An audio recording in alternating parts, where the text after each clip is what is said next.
Thank you. Good morning, everyone. I'd like to call the meeting to order and acknowledge that we're in Treaty 1 territory, the home and traditional lands of the Anishinaabe, Ojibwe, Innu, Cree, and Dakota peoples, and in the national homeland of the Red River Métis. Our drinking water comes from Shoal Lake 40 First Nation in Treaty 3 territory. My name is Lynn Nesbitt. I'm chairing today's panel. Joining me on the panel via Zoom are Diane Knight and Kevin Stephenson. Our assessors today are Alyssa Adarkanova and Matthew Barocas, and our administrative personnel is Phoebe Graywood. We'll be hearing applications for revision of the assessment roll in accordance with the Municipal Assessment Act. The matters for which revision is requested have been described in each application, and we will limit discussion to those matters. The statements that are made at this hearing are sworn testimony, and anyone speaking to the matters must be sworn in. Be advised that comparisons of assessments of properties are not considered evidence of market value by the Board of Revision. The Board of Revision is appointed annually by council and is independent of it and the city administration. It makes its decisions on the basis of the evidence provided at this hearing and issues a written order that will be mailed to all parties as soon as possible. Please note that the board's decisions with respect to an application may be appealed to the Manitoba Municipal Board if the matter pertains to assessed value or classification, or to the Court of King's Bench if the matter pertains to the application of exemptions from taxation. Should you wish to appeal, information on how to do so will be included with the board's order. With respect to the hearing process, I'll confirm the points of appeal with your property to be addressed with each applicant following the swearing in. We will then have the assessor's testimony followed by questions that the applicant may have, and then the applicant's testimony followed by questions. Each side will have an opportunity to summarize if they wish. Once all of the evidence about an application has been brought forward, the applicant may leave. The process will repeat for each item on the docket today. The session will close after all the applications have been heard, and the board will deliberate in private and make its decisions. You will receive the board's decision by registered mail as soon as possible. As information, all public hearings are live streamed, recorded, and will be part of the public record. We will be hearing items 1 through 7 on our docket today. Ms. Graywood, please affirm the assessor's and applicant's testimony. Ms. Adarkanova, please state your full name. Alyssa Adarkanova. Do you affirm the evidence you're about to give at this hearing is the truth, the whole truth, and nothing but the truth? Yes. Thank you. Mr. Barocas, please state your full name. Matthew Barocas. Do you affirm the evidence you're about to give at this hearing is the truth, the whole truth, and nothing but the truth? Yes. Thank you. Mr. Dupont, can you state your full name? Yes. Can you state your full name? Henry Dupont. Do you affirm the evidence you're about to give at this hearing is the truth, the whole truth, and nothing but the truth? Yes, I do. Thank you. Thank you, everyone. Before we begin, are there any preliminary issues that need to be raised? None? Okay, None then. for us. None for me. Okay, then let's start. First item on our agenda is item number 1, file 24-487. Ms. Adarkanova, you may begin with your evidence, please. File number 24-487, roll number 060706172100, address 2300 Portage Avenue, owner 6404783 Manitoba Limited. Roll year is 2025, reference date of April 1st, 2023, assessed value of $17,897,000, classification 20, liability T. It is an apartment with one building on site, number of story 7, actual year built is 1955, effective year built 1975. Number of suites 121, consists of 75 indoor parking and 30 outdoor parking. We have a recommendation for this property to reduce the assessment to 15,433,000 to better reflect market value. And if you follow me to page 29, I can explain the calculations for you.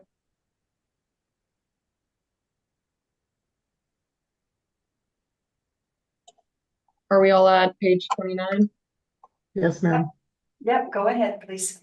Okay, so we've used the property's gross potential income from the year 2022, and that's at $1,765,748.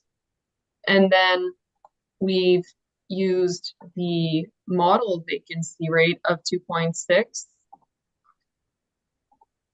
and that leads to an effective gross rent of $1,506,037, and then brings us, after tallying for the 22 values for parking, laundry, and other income, to our effective gross income of $1,595,914.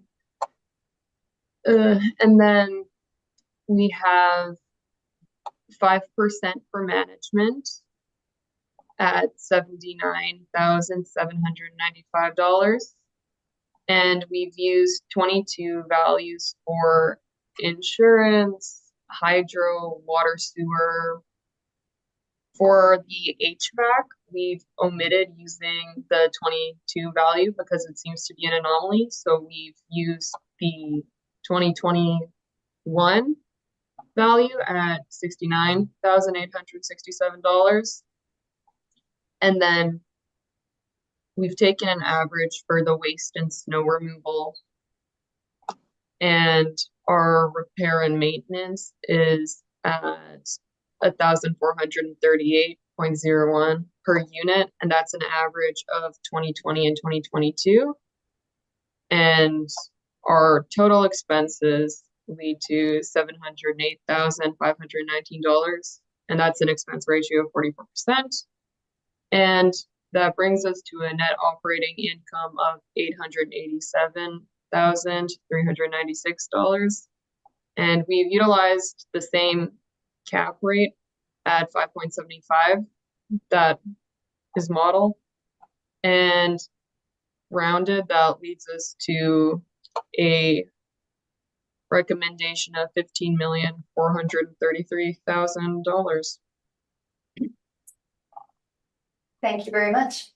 Mr. Dupont, we have a recommendation in front of us for $15,433,000. Do you accept the recommendation? No, I don't. Okay, Ms. Darkanova, you may proceed if you have any more evidence then. Yeah, for sure. So if we, I guess, starting at page 2, we just have request for income information and then subject sale history. Page 3, we have the suite breakdown of 2 bachelor units, 42 1-bedrooms, 77 2-bedrooms, and the average monthly rent per unit at our recommended value is $1,064.9. And then going to page 4, we have our rent comparables. So all within the same area, all apartments. The number of stories ranges between 1 through 17. And effective year built ranges from 1962 to 1975. And all of them are the same construction class, masonry bearing. And we can see that there's a suite mix going for primarily more 2-bedrooms than 1-bedrooms, and looking to still account for some bachelors. And we have our gross floor area per unit ranging from 951 square foot to 1,061 square foot. Average monthly rents here range from our recommended at 1,064 going up until 1,414. And if you follow me to page 5, we have some secondary cap rate evidence. So here we have the following sample of actual sales that took place during the reference period, and showing these individual cap rates illustrates the accuracy of our model and substantiates the model derived capitalization rates. They're not meant to be comparable specifics to the subject property, and the net operating income has. Oh, you're fading out, Missy Darkinoff. Okay, sorry. That's okay. So the net operating income has been developed through stabilizing owner-reported income and expense information. Capitalization rates have been derived by dividing the property's net operating income by its sale price. And here we can see a range of cap rates from 3.46% to 5.74%. Going to page 6, we have our another capitalization rate evidence. So here in the chart for the multifamily, we have a 20th percentile at 4.75 and an 80th percentile at 5.45. And we also have other sources with cap rates. And then if we go to page 8, it shows the subject property's location as well as greater surrounding area. So we can see that it's in a good location near to Polo Park. We have Assiniboine Park basically as a backyard. Airport, hospital nearby. Page 9, some images from Google Street View. We can see that there is a bus stop on the lower half of the page right outside of the apartment complex. So that's definitely an asset. Page 10, another Google Street View shot highlighting the apartment's underground parking, or not underground, but indoor. And page 11, subject photos online. The photos from online of the subject. Going through to page 12, so we can see that here it does seem to also be more updated than an effective age of 1975 in terms of the cabinets and flooring. Seems modernized. Continuing to page 13, just more photos. And then we have mailers. So on page 14, going through 15, and page 16 again, a mailer for ending in 2022. And I think we have mailers going throughout until pages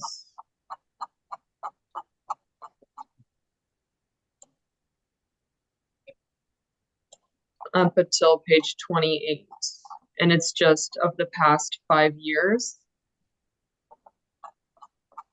So yeah, that would conclude my presentation. Thank you very much. Mr. Dupont, do you have questions for the assessor? Just a few questions. The effective age that you changed, do you know when that occurred and for what reason? I don't know when it occurred. The subject rents are 1,065 per suite. Is that correct? At our recommended, yeah. So isn't that relatively low rents? And would that not indicate that the effective age would be an error? I don't think the effective age is an error.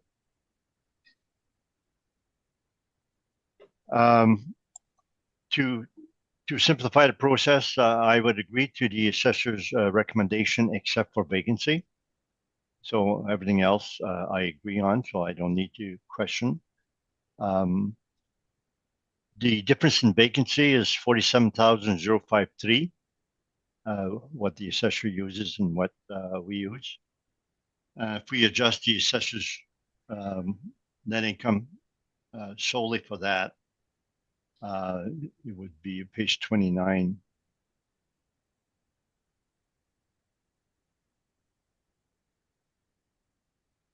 Where's that page? Yeah, there it is.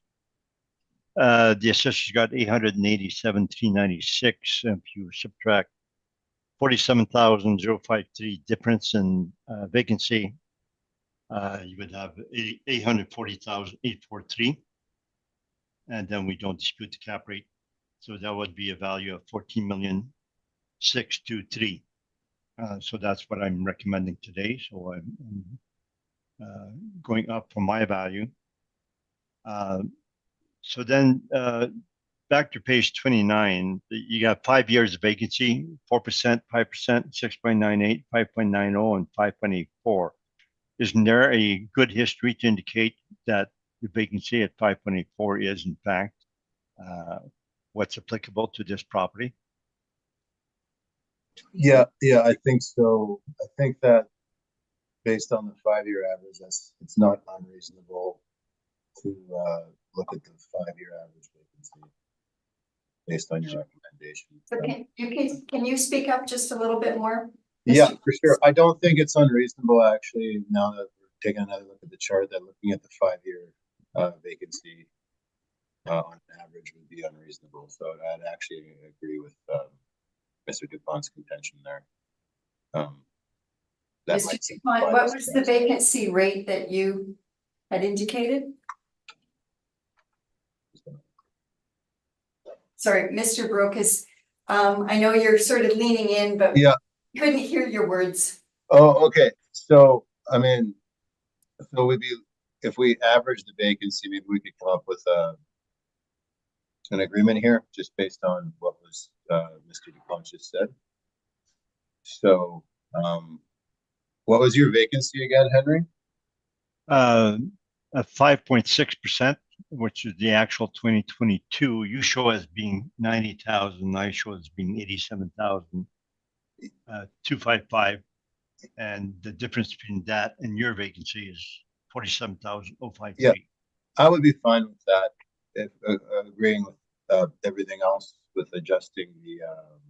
So could I have then from the assessor a revised NOI and a revised number, please, if you're agreeing? Okay. Can you open this spreadsheet quick? Also? Yep.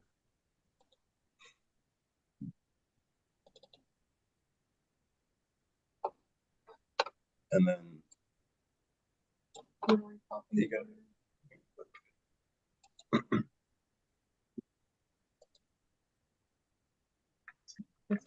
I think so. So you had 5.6, Henry, so that was 80, go up, that was 86,589. Was that what you had the vacancy at?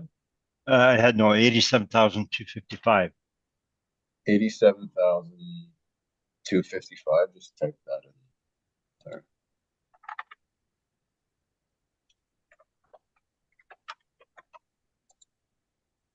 So that's 87,255, which comes up with a net effective gross income of 1,723,371.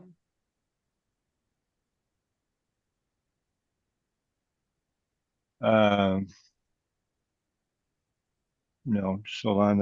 I gotta find my. I lost it now. I'm just saying to adjust your. Okay. Yeah. So. Go to his and go. Yeah, 87,255.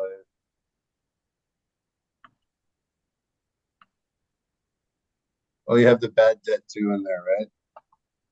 Oh yeah. Okay. Yeah. So 87,255 plus. Oh, that's why we're off. You show vacancy and bad debt, and I show 670. So separately. adding those together, that would be 93,925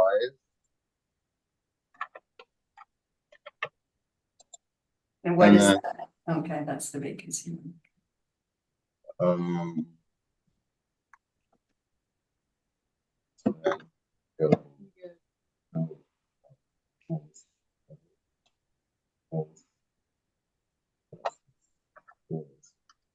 That minus that.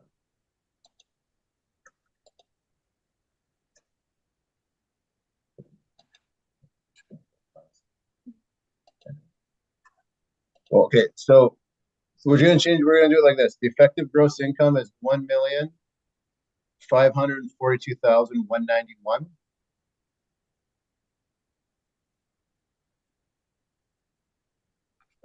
And then change this to 77,110.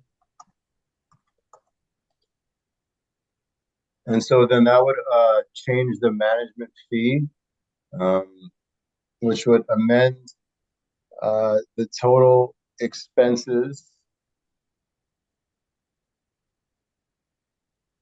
to 705,833. That's still 44%. Well, let's let him work it through. Oh, sorry. And then that generates a net operating income. Is this the same? Hmm? Is this not, it doesn't look like this is recalculating. The rec was 15, wasn't it? Oh, so we're having issues with the spreadsheet here. Okay. Our spreadsheet's not recalculating for some reason. Okay, and this for a second. Okay. Let's see what she's saying. Okay, let's try this again. My apologies. 93,925.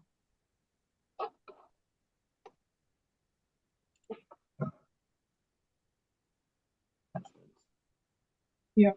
Okay.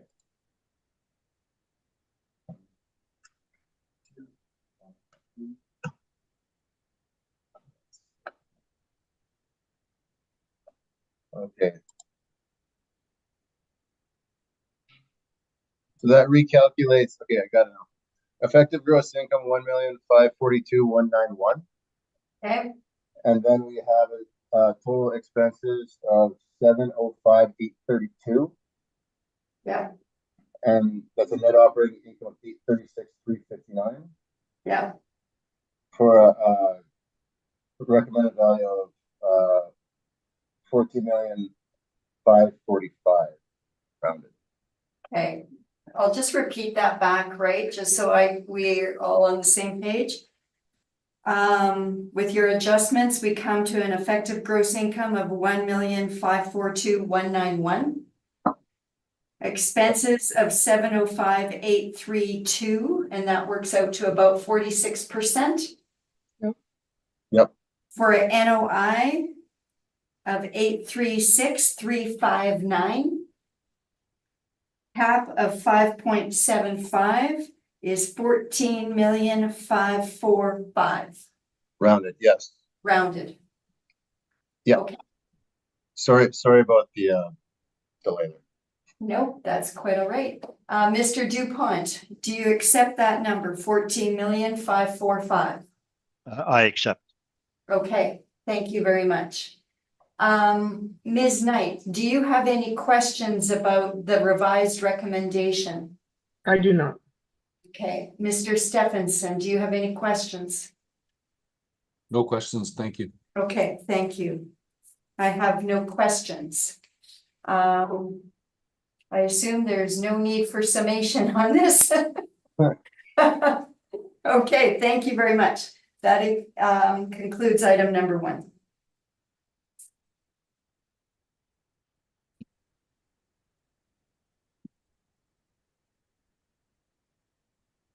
Okay, item number 2, file number 24-2603. Ms. Darkanova, when you are ready, please. Yeah, so File number 24-2603, roll number 070617340000, address 2350 Portage Avenue, owner 2350 Portage Limited, roll year 2025, reference date April 1st, 2023, assessed value 9,521,000, classification 20, liability T. This is an apartment. There are 2 buildings on site and 9 stories. So actual year built and effective year built for this one is 1958. And we have 67 suites and 69 indoor parking. Going to page 3, we have our income value summary. So we have 9 bachelors, 16 one-bedrooms, 42 two-bedrooms, totaling to 67 units. And the average monthly rent per unit is $1,260.77. And the gross potential rent on this one, as per model, is $1,013,659. Vacancy rate of 2.6. Effective gross income of $987,304. Expense rate at 45.03% and a net operating income of $542,721. Cap rate at 5.7%, and that leads to our estimated market value, $9,521,000. And the market value per suite here is at $142,104.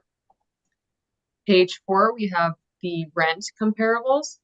So all within the Portage area. And all apartments, numbers of story here ranging from 1 to 9. The effective year built on these one range from 1955 to 1975. And we have subject being concrete frame, the comparable, and then the other ones being masonry. And gross floor area per unit ranges from 921 square feet to 1,135 square feet. The average monthly rent here ranges from 1,125 to 1,414. And the suite mixes, I'd say, are fairly comparable to the subject. So pretty good ratio there. Going to page 5, we have some cap rate evidence, and it's a sample of following sales that took place during the reference period. And they're just here to substantiate the model derived capitalization rates. They're not meant to be comparables specific to the subject property. And the net operating income has been developed through stabilizing owner-reported income and expense information. Capitalization rates have been derived by dividing the property's net operating income by its sale price. We see here a range from 3.46% in cap rate to 5.74%. Page 6, we have our multifamily cap rate chart for the city of Winnipeg. And in our 20th percentile, we have 4.75%. At our 80th percentile, we have 5.45%. And then we have other cap rates from Collier, CBRE, Cushman and Wakefield. Going to page 8, again, highlighting the subject property and the surrounding areas. So we can see again that it is very good location. Assiniboine Park is the backyard, Gray's Hospital, Airport, Polo Park. And page 9, we have some Google Street Views. So we can see that June 2024, the exterior looks updated from May 2015 with balconies and the color of the siding. Page 10, there's a little snippet from the subject properties online website. And what I'd like to highlight here is that their last bullet point, they say newly renovated. So to my knowledge, it is apparently newly renovated. And page 11, online photos of the subject property with the exteriors, interiors on page 12 and 13. Doesn't necessarily seem modernized here, but I'm not too sure what's happening with it. And page 14, again, interiors, 15. Page 16, we have the 22 mailer. Again on 17, and to highlight here is that I think there are capital expenditures involved. We can see that for the refurbishment line on the 22 mailer, we have approximately 20 grand. And then for the heat pool, 26. There seems to be an anomaly for pest control in this year too at 36 grand. And continuing to page 18 of the same mailer, there is an extensive amount of painting that seems to have been done at 19,000, basically 20, and vinyl plank flooring at 27,000. So it seems that there are capital expenditures involved, and they have said on their online website that they're newly renovated. It seems that they do get some work done, it looks like. Here's page 19 is the 2021 mailer, and we can see that again.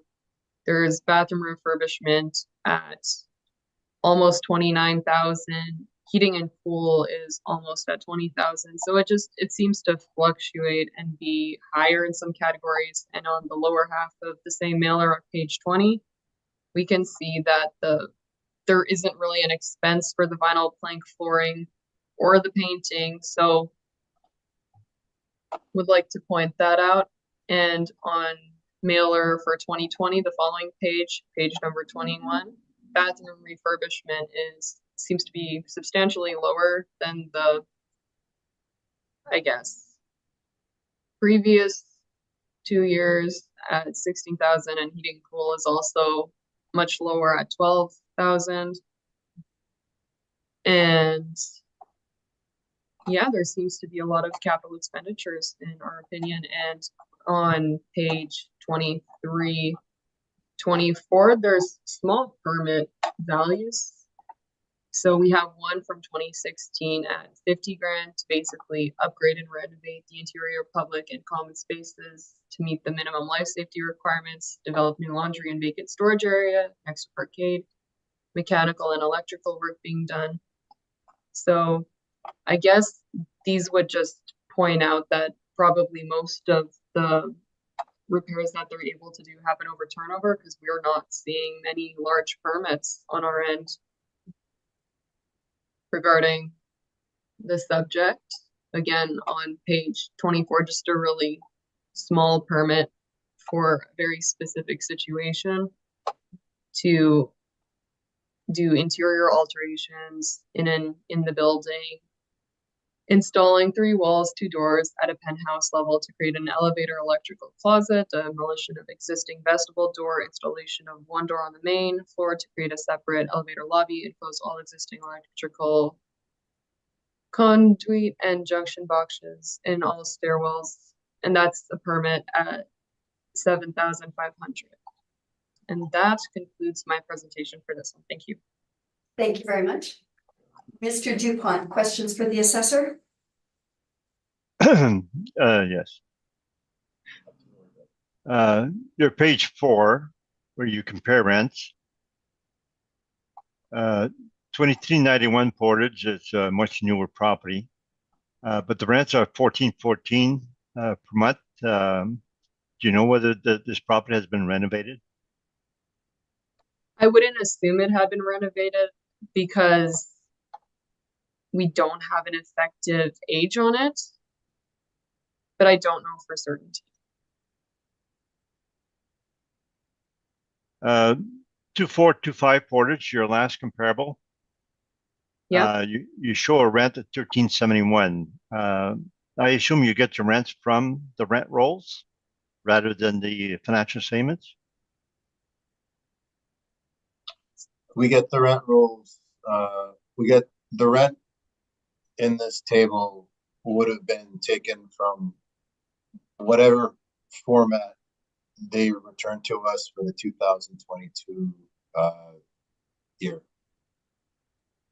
So be it a rent roll, sometimes it's a rent roll. Sometimes they just say 1 bedroom equals this much, 2 bedroom equals this much, but it varies. Okay, so sorry, I have to get back to your report now.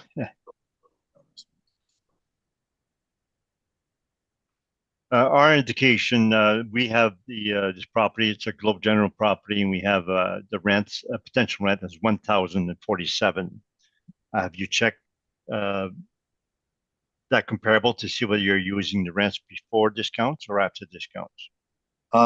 We'd have to double check if there are discounts there. The discounts should have been included if they weren't.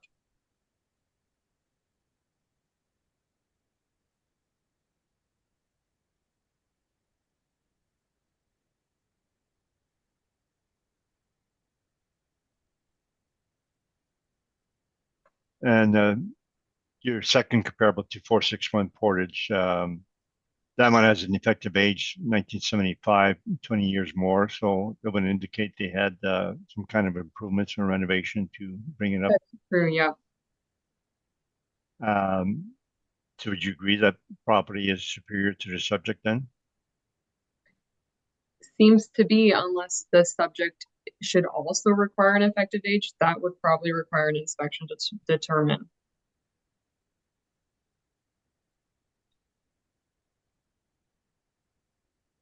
You haven't done anything site specific on this? Would you agree to that? That's correct. We didn't do a 3-year stabilized or 5-year stabilized. That would be correct.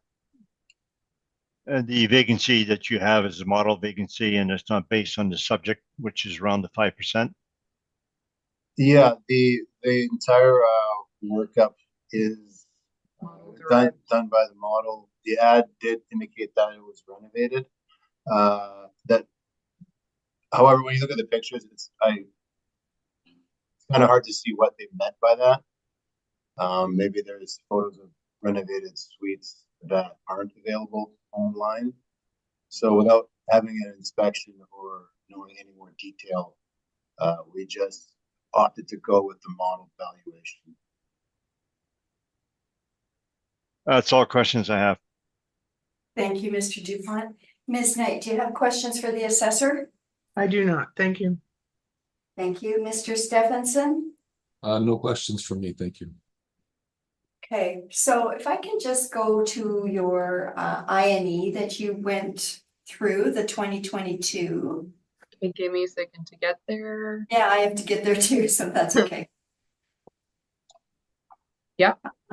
Okay, so you went over the expenses in a little bit of detail and suggested that there were things in here which would be considered capital expenditures, correct? Seems to be that way. And I don't know, there was a few others, vinyl planking. I don't know if that's considered. Just some fluctuating numbers that some- aren't necessarily lining up previous years. Okay, so normally capital expenditures would not be included in your expense analysis when you do site specific, right? They would be kind of outside that? Yeah, like typically it's something like bigger, and it would be outside of the. Okay, It would be so, outside of the norm. And what happens often is instead of like vacating a whole building, they'll just renovate the units as they become available, not like kicking people out, right? It's just more cost. It's a better decision to way to operate the property and making money. So sometimes those get fit in along with the regular yearly expenses, so it's kind of hard to tell. So when we see categories fluctuating, that could be something that tips that sort of process occurring at a respective subject property. So we just opted to go with the model, and the line items we pointed out were just trying to bring that to light. Okay, so then with that in mind, the NOI that they're reporting would be lower, right? Well, if indeed those higher expenses were inclusive of, you know, capital expenditures, things, you know, redoing a whole suite where the rent can be, you know, bumped. That's not something that would, you know, that's like a capital expenditure. So that would Right. push the NOI down. Yeah. So if the expenses are lower than if that capital expenditure piece gets taken out, I'm just hypothetical. Yeah, And the operating expenses are lower, so the NOI becomes higher, correct? yeah, that would be the case. Like, that's just the math of it, right? Yeah, it is. Yeah. I'm just doing the math here. Yeah, that would be the case, and it's kind of hard to tell with this one, especially like they're saying renovated, but the pictures, I mean, it's not really that obvious, to be honest. Right, So we're just pointing out some line items. yeah, and you did point out the previous I&Es didn't have certain things in it, so you can see something's happening. Okay. Okay, what else did I have here? Your cap comes out at 5.7 instead of a nice tidy 5.75. Is that just the model and the math again? That is model derived. Okay. Okay. Okay, no other questions from me, so thank you very much. Mr. Dupont.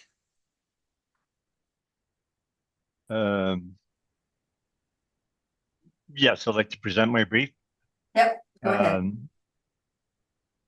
I have rebuttal on the cap rate, but we're very close, so if that's okay, I won't spend any time on the cap rate. So you're not going to introduce your rebuttal evidence for this item, or you are?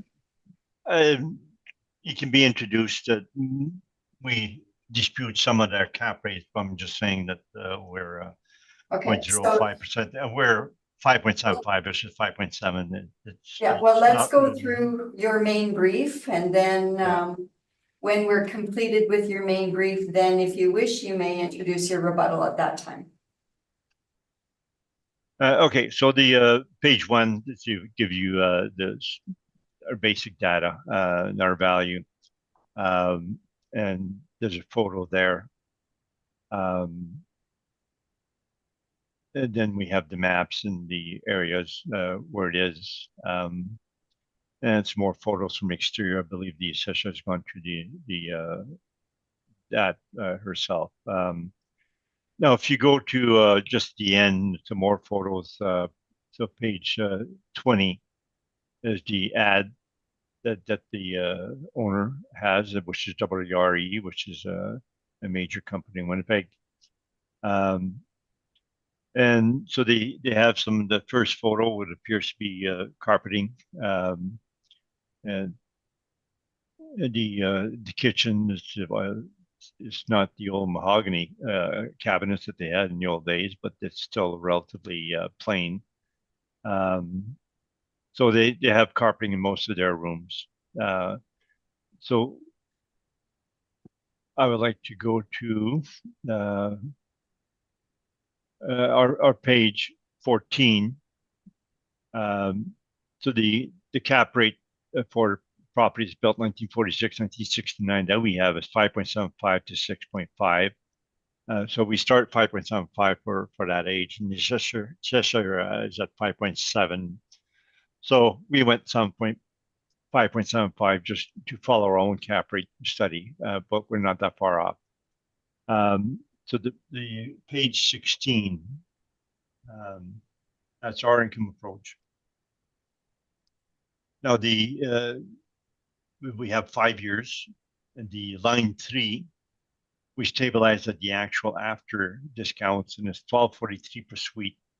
The assessor's got 12.61, so it's very close. The line 5, it's a big difference is the vacancy. The actual vacancy they had 7.3 over the year, 7.4, 8.4, 10.2, 5.2. So they have relatively high vacancy because they're pushing their rents quite a bit.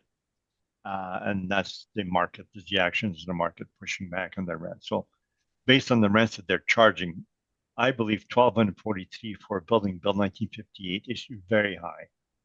And I believe that's part of the fact that they're spending their repair and maintenance to get their suites attractive enough to get those prices. And it results in a vacancy that's ongoing vacancy. So it's pushback from the market at all times. So we stabilized at 5.2% vacancy, which is a lower vacancy than all 5 years, which is the actual 2022. Then we add laundry and parking for normal parameters, and we have 981,000 EGI instead of the assessor of 987. So it's not that much difference in the end. Our rents are about the same. The assessor does not include laundry and parking or miscellaneous. When we include that, we're very, very close. We stabilize all the items, expense item, fairly normal way. The insurance is the last year, and the utilities the last year. Usually, some of the items are usually 3 years. The taxes are the last year, and so is the caretaker. And that's all normal civilization. The only thing that would be probably in contention by the assessor would be repair and maintenance. We stabilize at 2550, and that we have the details on the next page, page 17. So if everybody can go to that page. A lot of figures there, but if you've seen that, I guess you can keep up relatively easy. So the extraordinary repairs first lines, there's nothing there. They spent money on the roof in 2018, and then we stabilized at 0. And hot water tank, they had no replacement. We stabilized at 0. Other capex, it averages only 17,000 over the 5 years, but we stabilized at 0. So we're not allowing those first 4 items. Waste and snow, we do allow that. And just we removed it from the repair and maintenance, so that we stabilize that separately. The 3 items in purple, bluish, those are the items that could be capital items if there are a very large amount. If they do a lot of work on the parkade, we would disallow it, and the same as windows and doors. But if it's done on an ongoing basis, we allow it.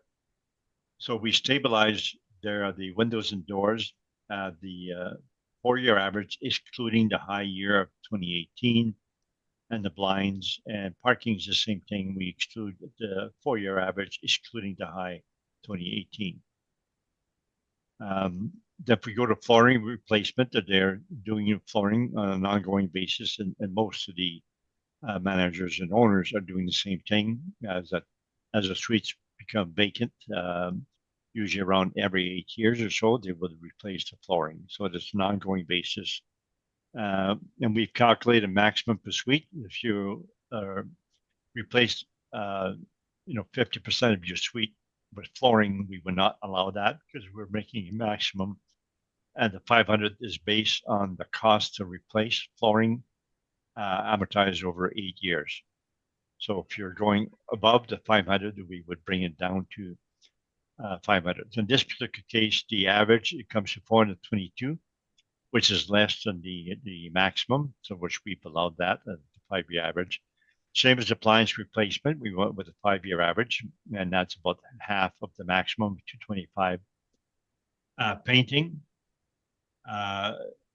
the actual, they spent 16,000. We stabilized at 15,000 because we stabilized at the max of 225,000. So this, the average times 92%. So there's a small adjustment downwards there. Counters, cupboards, and carpentry. There again, it's not something the owners do all at once. It's something they do on an ongoing basis. And there we allow a maximum of 300. They're at 286, so we allow that. That's all part of the reason they have these high rents to start with. Electrical, we disallowed at 2 high years in 2018, 2019. Those are shown in red. So whatever we disallow is shown in red. And the plumbing, we disallow at 2018, and HVAC mechanical, we allow 2018 and 2022. So we do these averages, excluding those particular years as are shown there. Elevator, fire and safety, we do as normal. The pest control, as mentioned by the assessor, is high in 2022. We disallowed that high year. 2022. Oh, Mr. Dupont, could you speak up a little bit, please? Oh. Can you hear better now? Yeah. Much Okay. So my thing was too high. Yeah, so the pest control was high, as mentioned by the assessor, for 2022, and we disallowed that year. So we do a 4-year average, excluding the high year. And same thing with building exterior, we exclude the high year 2019.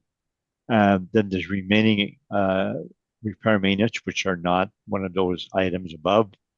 And we disallowed a high year 2018. So then the last line, the repair maintenance excluding the CapEx and excluding waste and snow is shown there for each of the years. And they're 5221 for 2018, which is high, but they have a lot of red amounts under the regular repair maintenance. We disallow most of those years. 2019 was 3786. 2020 was a low year, 1820. Then the next 2 years, 21, 26, 31, 87. So the average 3228, excluding the CapEx and waste and snow.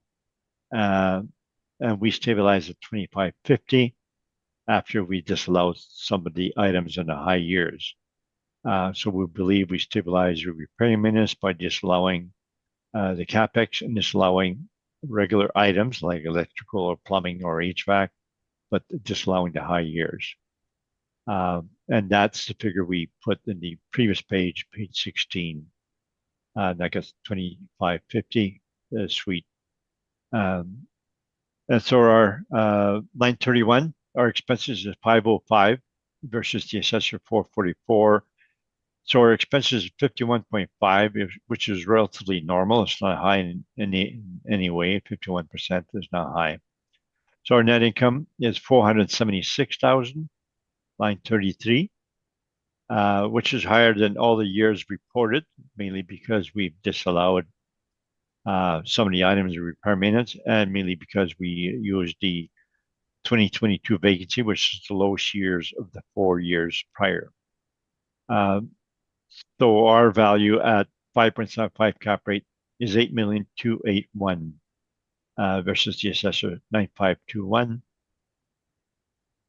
And that would be my report. Thank you. Thank you very much, Mr. Dupont.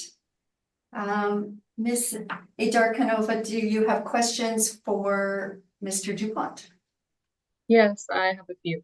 So on your page 17, I think you mentioned that they were pushing the rents. So would you know of any, I guess, expenses here that would indicate that they're doing that? That they're doing the renovations to get the higher rents? But these are the expenses they're spending on all these items, and these would be done mainly on turnover. So as the suites become vacant, they do these repair maintenance, and that's to make it more attractive to rent. So whatever they're putting in on an ongoing basis, it comes to 2550 per suite, and that's what we're saying the repair maintenance necessary to obtain those rents that they're getting. And there, we say the word pushing because the market is pushing back by giving them high vacancy at those rents. So they're getting these suites upon turnover. They're fixed up or made it more rentable. And the market's saying, well, we see what you've done to the suites. This is a physical condition.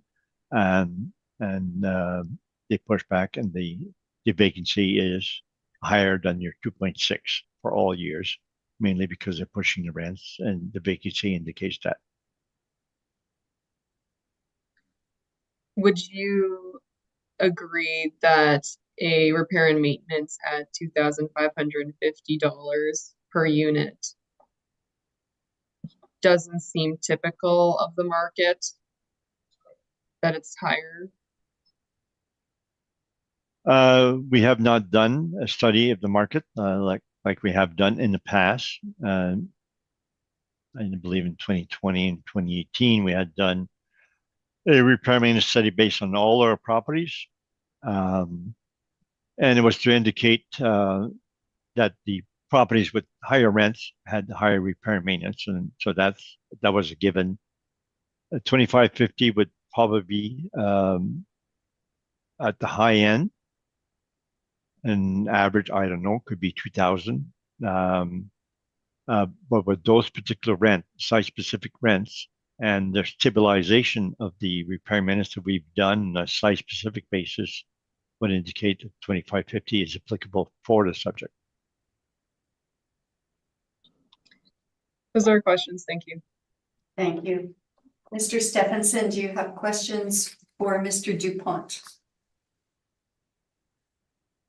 Mr. Dupont, can you just summarize for me what you're challenging, the amounts you're challenging on the city assessment to what you want? Are you challenging every facet of what they've put forward, or like minimal on capital, but Page this is a big 16, one. page 16, we show the city assessment versus our stabilized. Yep. So line 13, we have 8,000 less rent than the assessor, less income. Mhm. And that difference could be counted in the vacancy. They have only 2.6% vacancy and we have 5.2. So I believe that part of the difference there is in the vacancy. Yeah. The expenses, the assessor does not show how they stabilize each individual expense. Mhm. So can't really see what we're challenging, but I believe the repair maintenance is the expenses that stands out for us. And so the difference in expenses, we have 505 or 506 versus the assessor 445. We don't know what the assessor used in the repair maintenance, but I believe that could be accounted for in the repair maintenance. So it's fair to say I got the expense portion of what you're contesting. Yeah, I would say that vacancy and expenses are essentially what you're contesting here. I'm suggesting that the only subjective issue would be repair maintenance. So if you decide on 2515 repair maintenance or slightly less, that would bring you closer to the assessor. So I believe our main difference would then be in the repair maintenance, without knowing how the assessor has stabilized each individual item. Okay, thank you. No further questions. Thank you. Ms. Knight, do you have questions? My question was asked already. Thank you very much. I have no questions. Mr. Dupont, do you want to introduce your rebuttal evidence at this time?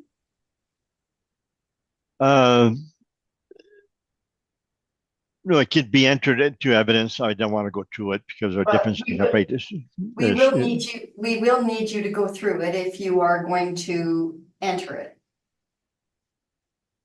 You don't have to do it in detail, but you certainly do need to summarize it for us.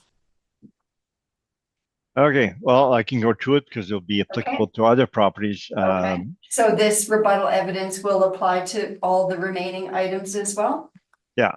All the remaining, Okay. properties. Just give us a minute to get that rebuttal.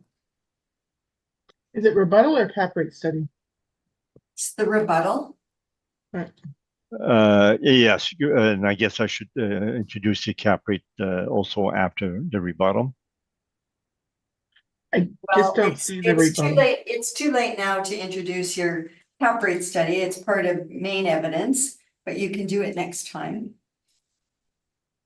But in the rebuttal, right? Yeah, it should be under item 2. Okay, item number 2. It's under item number 2 for panel members. Yeah, I just see the two properties in item 2. Yeah, there's a third one you might need to refresh.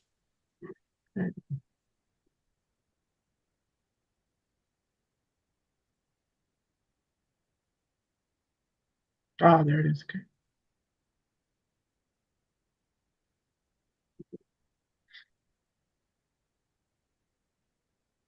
Okay. Okay, Mr. Dupont. Okay, so the first page of the rebuttal shows the assessor's cap rates, the list of their cap rates.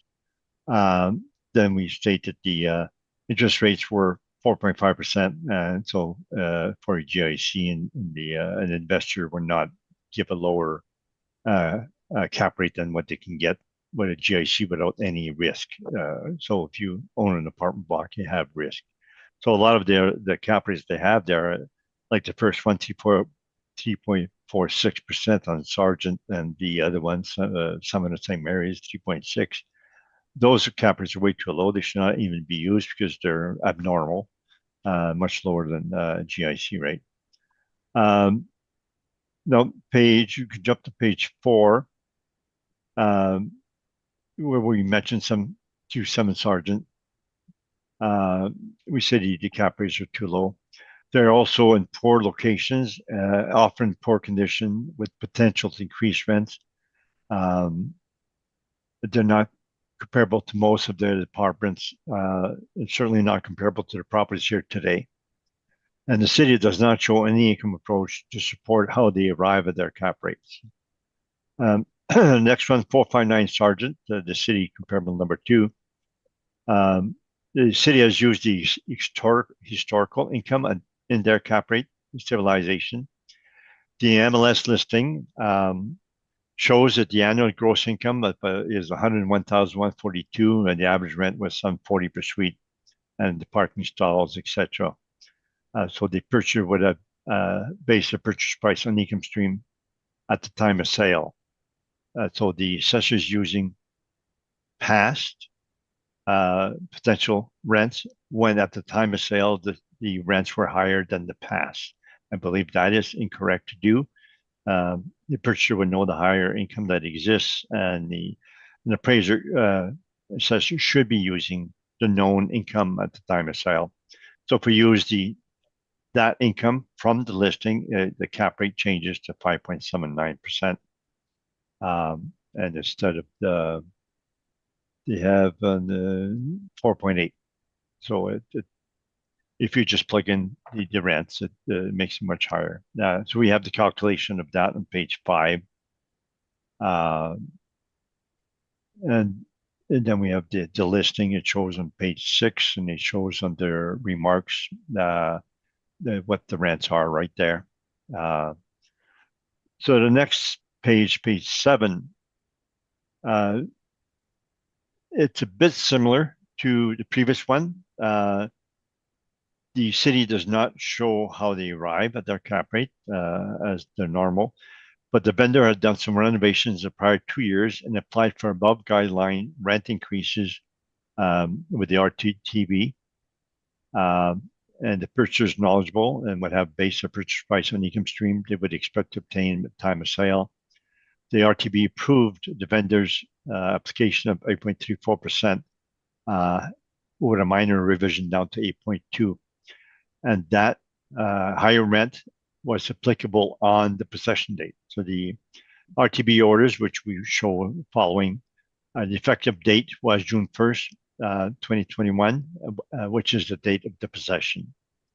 So the vendor, if they were going to get 8.34 or 8.2%, would not be selling it based on their old rents, historical rents. They'd be saying, hey, we're getting rent increase RTB for that amount. So the vendor would not be trying to sell at that, and the purchaser would know of those rent application increase, and that was applicable on the possession date.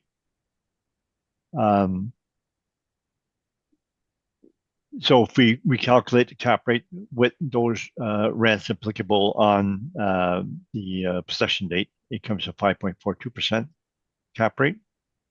And the assessor had on the first page 4.01. So that makes for a big difference in cap rate from using assessors using historical rent versus the rents at the time of sale. We have the calculations of the cap rate on page 8 as part of our direct evidence also. And we have the RTB order, page 9 and 10. Then it's signed on page 12, July 14, 2021, but effective June 1st. And we have, they give an RTB order to each individual tenant, and the owner manager Syndico said they could give us the RTB order for each and every unit if we wanted, and we said no, we just want one of each type. So we have a bachelor here, shows that the rent on page 13 is going from $795 to $860. The next one, the 2-bedroom unit, goes from $1042 to $1128. Then we have the mailers, etc. That we use, and the revenue and expense that we have for the historical years, etc. To calculate the cap rate that we have. Page 23, 677 Maryland, that's the city comparable number 6. This is an older sale on December 2020, and that should not be used because there was a more recent sale on March 1st, 2023, which is 1 month before the reference date. So the assessor should not be using an old sale. You should be using the newer sale. And the sale price reduced from 2.4 million in 2020 down to 2,176,000 in 2023. We used that sale in our cap rate study. We have a cap rate of 7.11. And if we use the city NOI and the 2023 sale, the lower price would be 6.2%. So we believe the assessor's cap rate on this is totally wrong because they used the older sale instead of the newer sale. 2390 McPhillips. It says, yeah, under bracket, city at 4.71%, and we calculate 5.59. The city is ignoring market rents as shown by actual rents after purchase, as well as comparison with CMHC rents. The property was bought with below market rents, which is shown by the purchaser ads after purchase, which indicate the rents increased from $245 to $395 over the pro forma rents. And according to municipal board precedents, etc., we should be using market rents instead of actual rents if we know they're below market. So it's a normal precedent, is that the one we do any appeal, we should be looking at market rents. And so if we know for a fact the property is below market rents, and in this case, it's shown with the study of CMHC rents and the actual rents obtained after purchase. And those rents that are shown after purchase are known before the reference date of April 2023. So the cap rate in our direct evidence comes to 5.59 by recognizing the actual rents received right after purchase. 700 St. Mary's, city's number 8. The property was purchased with intent to renovate, as indicated in the attached letter. The cap rate should not be used because the purchaser was not buying with the existing income stream because they were intending to renovate and change the income stream. And the letter that we have after that to the owner, purchaser intent to renovate. Page 25, 32 Arden, the city number 10. And that's for the advertising. After purchase, the property was renovating in indicating intention when purchasing. This was also an older sale in 2019. And we have the ads after that on page 28 showing the renovations, etc. Then we have the order on page 29 and 207 Watson, where the municipal board said that that the cap rates, should not be used. I'll get the actual quote, page 6 of that order, which is page 34. The board says the sufficient concerns were raised by appellant on three of the them regarding purchase intended to significantly renovate or alter the structures. We produce evidence. The board does not accept that any intention to renovate should disqualify property sale. Renovation must be a significant financial investment part of the owner, one that would cause future rents, etc. And the next paragraph, the board is compelled to accept the evidence put forward by the appellant, Mr. Dupont's cap rate, etc. So they basically agree with me, but they said that it does not necessarily mean every time there's intention to renovate, it would disallow a cap rate, only if it's significant. So that proves that. So that is my rebuttal evidence Thank you, on the Mr. assessed Dupont. cap rates, Thank you, and Mr. which I would like to be applicable to all properties subsequent to this, Thank you very including much. this one. Mr. Brokus or Ms. Edarkanova, do you have questions for Mr. Dupont on the rebuttal? Yes. So, for 459 Sergeant, you use the income from the MLS ad as an indication of what the potential rents are. Is that correct? That's correct. But you didn't use the net operating income. Why not from the MLS ad? We do our own judgment calls, our own opinions. We do stabilization. So we accept as fact what the rents are from the MLS listing. They state it as facts, and we accept that. Okay. And I believe the MLS does not do a specific site specific like we do on the expenses, the stabilization we do. Would you consider what a realtor might put in an MLS ad for potential income to be more reflective or accurate than historical reported figures? I'm not sure of your question. It's more sorry. reflective. Okay, yeah. Which in your mind would be more reliable for determining what the potential gross income would be? What the realtor says on an ad to sell the apartment, or what historical averages reported are? When you look at a realtor and a listing and a pro forma, if they do some stabilization, you have to take that with a grain of salt because that's an opinion. But whatever the realtor shows as fact, we accept the realtor's statement. And so they're saying that is a fact, and it's not an opinion. So so anything is stated as fact, we accept. Okay. So for just moving on to Hendon, you stabilize the effective gross rent. That's 692, and that was based on the RTB increases that they got right at the time of sale. Is that right? That's correct. Now I noticed were all the units renovated? Because I noticed on the orders, like for instance on page 13, they were unit specific. Were all the units renovated, or was there only a percentage of them that were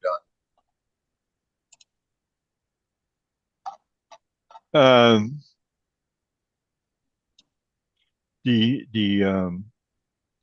The order itself, like on page 10, it shows the expenses that they have. So the overall expenses, they don't go on a suite by suite basis. So they do an overall operation for all their units. So they don't specify, they don't even look at individual suites. That's the law that they have to follow, is that they allow an increase for all units based on the overall revenue and expense, or expenses, the increase in expenses overall. So that is not part of the order. Okay. And did you factor that increase in expenses into your new stabilized column for Hendon, or did you just use the pre-order expenses? We've done stabilization. The page 6, if you want to look at it.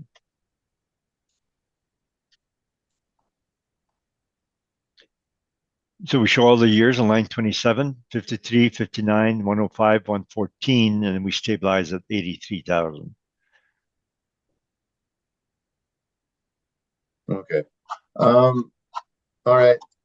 Sorry, just flipping around here. The next one, I'm not sure if I have a question for. And then we're only going to go through this once. We've talked about McPhillips before, and it's not really applicable to this docket, so I'll just leave that alone. In terms of St. Mary's, we're on page 23 now of the rebuttal. It was purchased with an intention to renovate, as indicated by the attached letter. It says on the attached letter that the renovations that were done were to the common areas of the building, such as repainting the halls and replacing the carpet. Is that sufficient? Is that a sufficient level of work to be considered capital, in your opinion? It says he has done some renovations common area of the building, and says you're repainting the halls, replace the building. He has plans to do more, Okay. but COVID and funds have prevented him from proceeding any further, which indicates he bought with the intention to renovate, and for some reasons, COVID or lack of funds, he has not done that. But basically, he did not buy with the actual income stream that existed at the time. Okay. And then for Arden, I mean, we talked about this one before. It is an older sale from 19. Are you aware that at least, like, we have record of the like kitchens being done and some remodeling happening going back to 2011? Or can you confirm that it was renovated after? Do you have any information to confirm that it was renovated after the sale? Because we have record that it was renovated before the sale. Page 26, highlighted in green, it says recently remodeled units, newer appliances, fridge, stove, and facilities. Okay. All right. So therefore, they're not all renovations, they're recent. Okay. And the page 27 says the word recent again. Yeah. Oh, no. Yeah, I guess I'm repeating that. Sorry. Okay. And then I guess it does. It kind of sorry. And also the word newer wooden cabinets. Anyway. Okay, fair enough. I guess it's not really clear. And then on the last one, you have this municipal board order here, and on page 34, so our last question, that the highlighted portion here, on the first big highlighted portion, halfway through, it says the board does not accept that any intention to renovation disqualify property sale. Renovation must be of significant financial investment on part of the property owner, one that would cause future rents to substantially increase, and should usually involve modification of the building envelope or realignment of the structural walls Has any of that structural realignment, do we have any record of that in terms of any of the sales the city has presented today in your rebuttal? No, no, I believe the evidence that I presented, the cap rates that they rejected for this hearing did not have a building envelope or realignment of structural walls. They said my evidence was compelling, and they accepted my evidence over the assessors. So the principle is there, though, so that if there is intention to renovate, that brings into question that cap rate, because they're not using the existing income stream when they're buying. Okay, thank you. Those are our questions on the rebuttal. Thank you very much. Ms. Knight, do you have questions on the rebuttal evidence? I do not. Thank you. Thank you. Mr. Stephenson? No questions, thank you. Okay, and I have no questions either. Mr. Brokus, Ms. Darkanova, do you have rebuttal evidence also? Yeah, I mean, we might as well go through it. Well, I mean, well, here's the thing. Henry didn't really present his cap rate study. I'm sorry, I can't hear you. Did Henry present his cap rate study? No, he did not. So I can't, I don't have rebuttal. Okay, that's you- fine then. We can do it next time. Okay, summation, Mr. Brokus or Ms. No, Darkanova? Pardon me? No, thank you. Okay, Mr. Dupont? No, thank you. Thank you very much. And that concludes item number 2. Are we still good to proceed? Can we get one more property done before we take a break, or do people need a break now? If we could take a 10-minute break, that'd be great. Okay. Okay, it's 10:22. Let's reconvene at 10:30, please. I'd like to call the meeting back to order. We're now dealing with item number 3 on our agenda, file number 24-2787. Ms. Darkanova, when you are ready, please begin with your evidence. So file number 24-2787. Roll number is 070500260000. Address 2160 Portage Avenue. Owner is Stanley Grove Park Holdings Limited. Roll year 2025. Reference date of April 1st, 2023. Assessed value at $1,769,000. Classification 20, liability T. It is an apartment. There is 1 building, 2-story building. Year built and effective year built is 1956 for this one. There is 16 suites. And here we have outdoor parking as 20, but we do acknowledge that it is indeed 10 outdoor parking, and we have updated our system to reflect that going forward. So going to page 3, we have a suite breakdown at 5 bachelors, 6 1-bedrooms, 5 2-bedrooms, totaling to 16 units. And the average monthly rent per unit here is $894.68. Here we have a very similar NOI with the applicant. So it's basically just a cap rate difference. So we have a model cap rate at 4.95% here, which leads to our estimated market value of $1,769,000. And our net operating income that we seem to be agreeing upon is $87,555. And the market value per suite is $110,562.5. Page 4, we have comparables for the subject. So all Portage Avenue, all apartments ranging from 2 to 3 stories, 1 to 3 buildings on site. The effective year built here range from 1952 to 1974. and the construction classes all masonry have a gross floor area per unit ranging from 655 square feet for a smaller unit and 950 square feet for a larger one.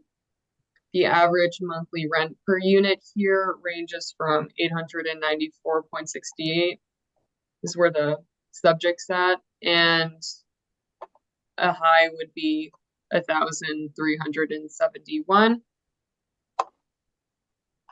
And going to page 5 is the cap rate evidence that I've already presented before. So basically that we have a range from 3.46% to 5.74%, which this one, the subject property does fall within this time. So page 6, again, our cap rate evidence showing our 20th and 80th percentiles at 4.75 and 5.45 respectively.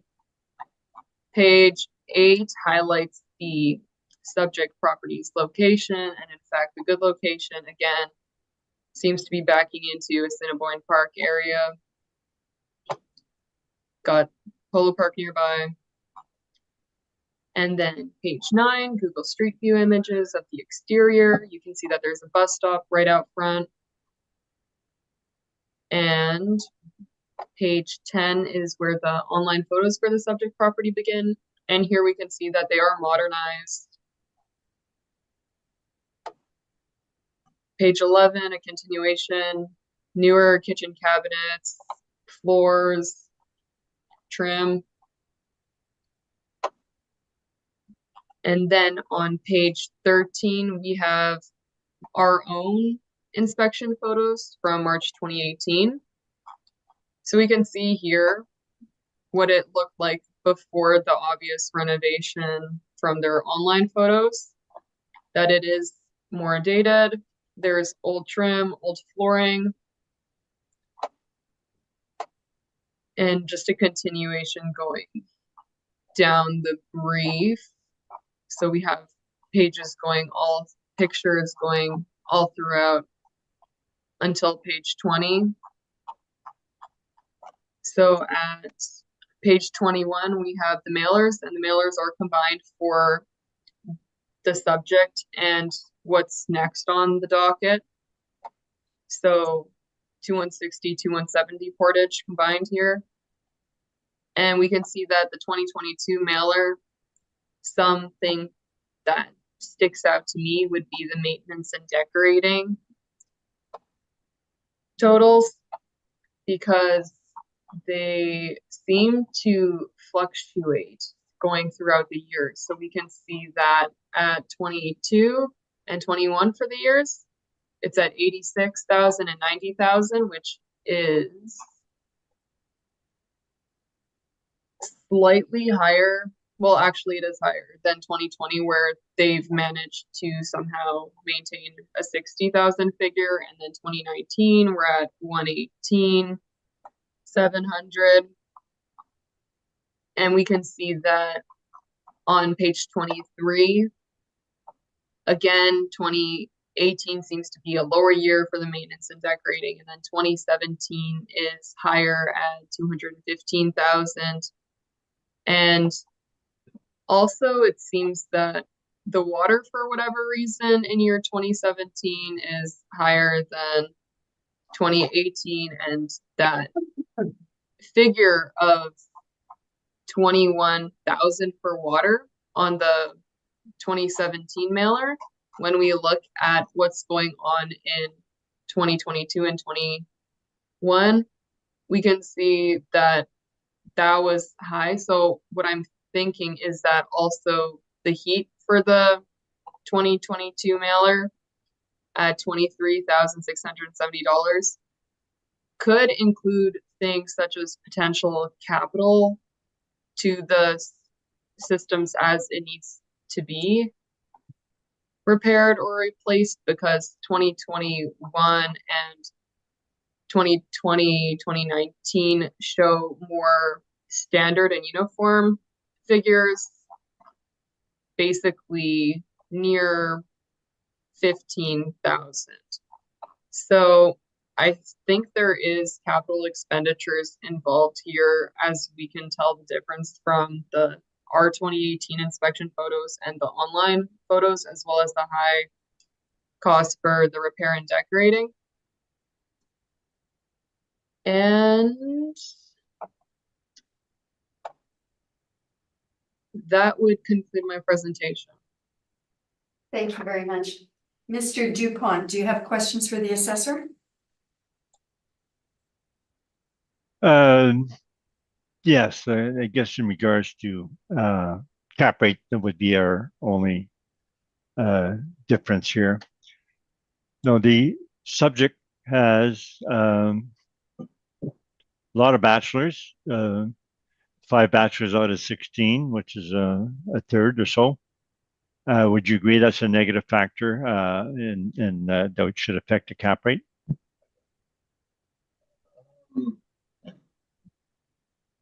I haven't seen any statistical analysis. Can't hear you, Mr. Sorry, Brokers. I haven't seen any statistical analysis to show that bachelor units, the presence of bachelor units would affect the cap rate. Now, I can understand maybe if it was all bachelor units, that might be something that an investor would give pause if there was a vacancy issue. But the bachelors, they get lower rents and it's reflected in the income that the property is receiving. So I wouldn't agree with that, not at this level of bachelor units. Page 4, that table in the fourth last column, the gross floor area per suite for subject is 773 square feet. The other comparables, 921, 655, 865, 950, so that they're close to 900 to 1,000, except for number 2, 918 Portage. And that one also has a high amount of bachelors.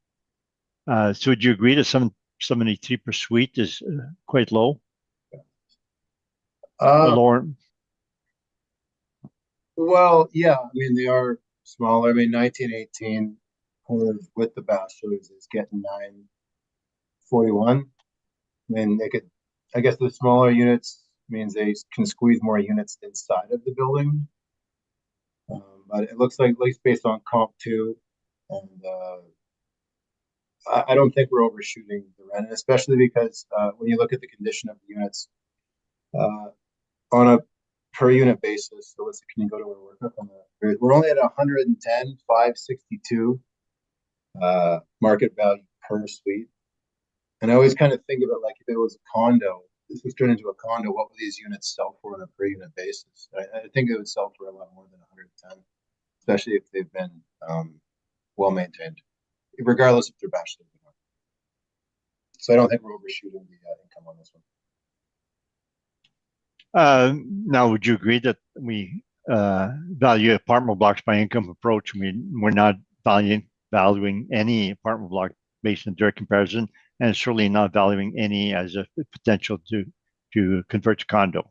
Yeah, but I'm also trying to think of the highest and best use principle of the building.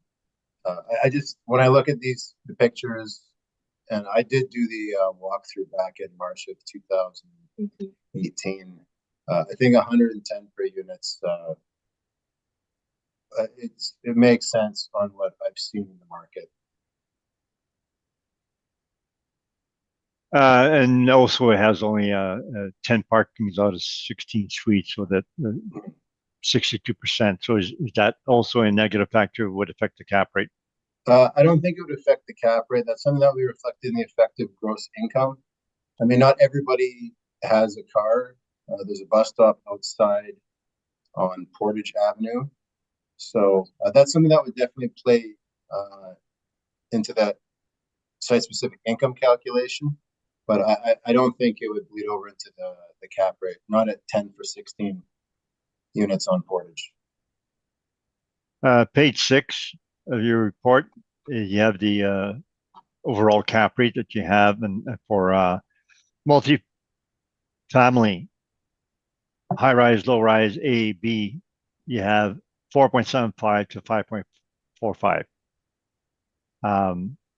So would you agree that the newer properties and would be at the low end, 4.75, and the older properties like the subject would be at higher end? I mean, so there are like newer properties do fall at the lower end too. And older, smaller properties like this, we are seeing lower cap rates as well. When you're looking at the income leading up to this sale, because there's a greater pool of potential purchasers to pull from at this lower price point. More mom and pop investors, you know, a couple friends who get together and invest on it, you know, bidding on a place with a stabilized NOI against other people would cause the cap rate, you know, to go down. So we're finding that the older ones that are smaller have lower cap rates. Maybe people look at them as a, you know, potential renovation upside as well. But the older, larger ones, I would say, for instance, the properties we had earlier in the docket, that's where the age is, we're seeing higher cap rates because it's just harder to, you know, there's less people bidding on them. So the main reason you have a low cap rate, 4.95%, because of the smaller size. Because if you were 50 suites, 100 suites, you would be closer to 5.7 that we had for other properties here today. It would be over 5 for sure by a good amount. I can't say how much exactly, but in my opinion, that's the main difference from my experience. And the subject property, you say in one hand it's been renovated from the pictures, etc., and then you say that there should be a lower cap rate because there's a potential to improve the property. But would you not say that it already improved? There's not much upside from buying a property that has high rents already? Yeah, I mean, I didn't say that. I said that some might look at smaller, older properties as a renovation upside potential. But because this one's done, they'd also look at it and say, well, you know, it's in good condition. It's well maintained in the same way. So there's two ways these smaller ones can be attractive to potential purchasers. So yeah, I would agree that they're in terms of renovation upside, I would not say that this property or the next one falls into that category. That's all questions I have. Thank you very much. Ms. Knight, do you have questions for the assessors? No, my question was asked and answered. Thank you. Thank you. Mr. Stephenson? No questions, thank you.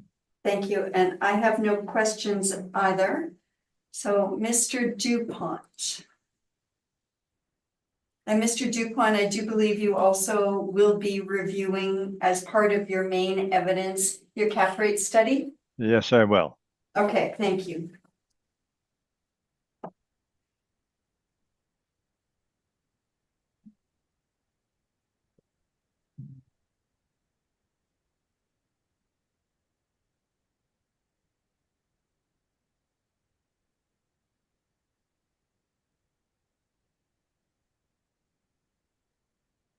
Okay, I found my brief. So I'd like to present my brief. So the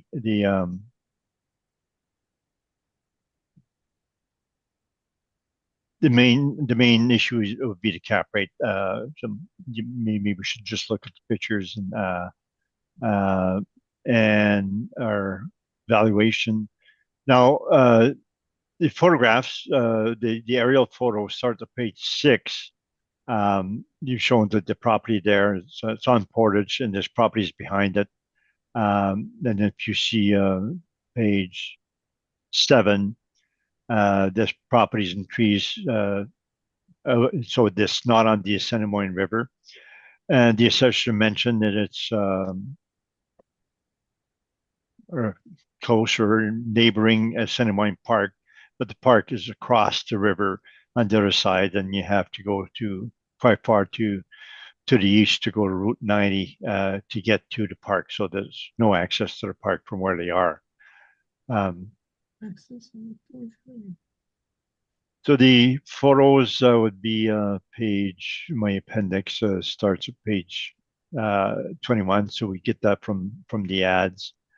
Now the ads, you will notice here today that most properties that are most of the ads, they show vacant suites. They show rooms with no furniture, and Globe is one of the few that stages their properties with furniture that makes them look better. So you have to look at it with the fact that they have really nice furniture in them. So the page 21, 22, so the properties is shown. So the 23 shows they have the vinyl plank in there.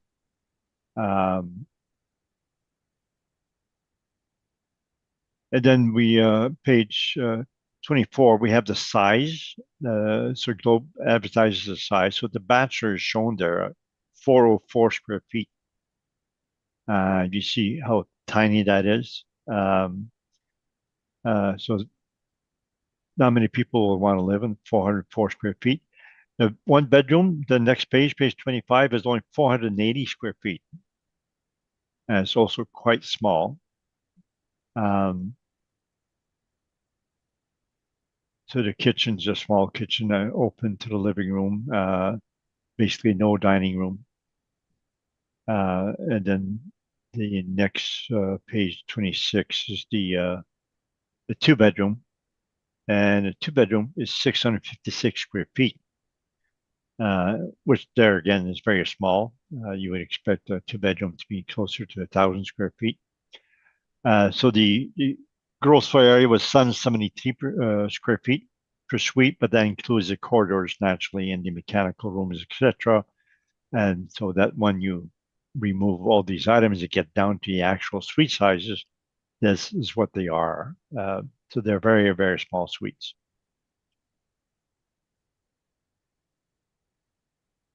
So the page 16, it goes our income approach quite clear. So we stabilized the repair maintenance is stabilized at 1918 per suite. The rents they're getting is 964. And so they're getting relatively high repair maintenance. It's not over 2,000, but there's a lot of the older properties are less than that. So one of the reasons they're obtaining those rents, even though they have small suites, is because they're spending a lot of money on turnover, and they have nice ads with furniture, etc. So now we have to deal with cap rate, and I would like to present my cap rate study. I'll ask these questions on my report to start with. No, Should I go do ahead with your cap rate study as part of your main evidence, yeah. Yes, okay. So I got to find it now.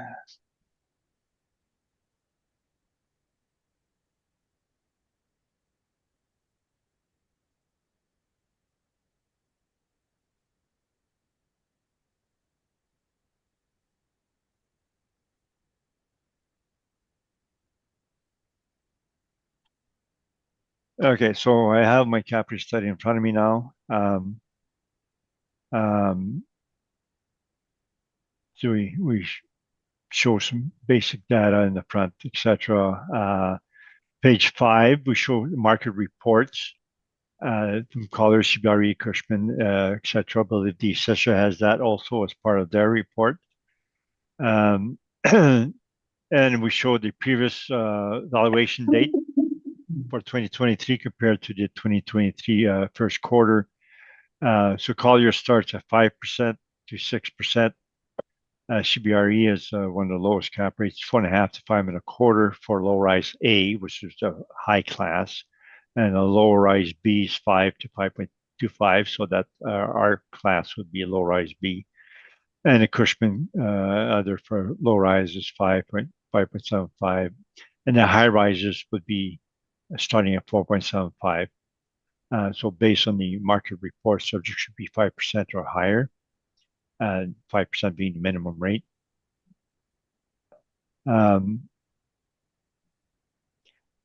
No, we're page 9, we're saying there's various factors affecting cap rates. Building type and construction, you're buying a property. If it's all wood versus masonry, it's a higher risk for the purchaser. There's multiple buildings with multiple roofs. That's more repair maintenance, more risk, etc. Building amenities would also come to the quality of income.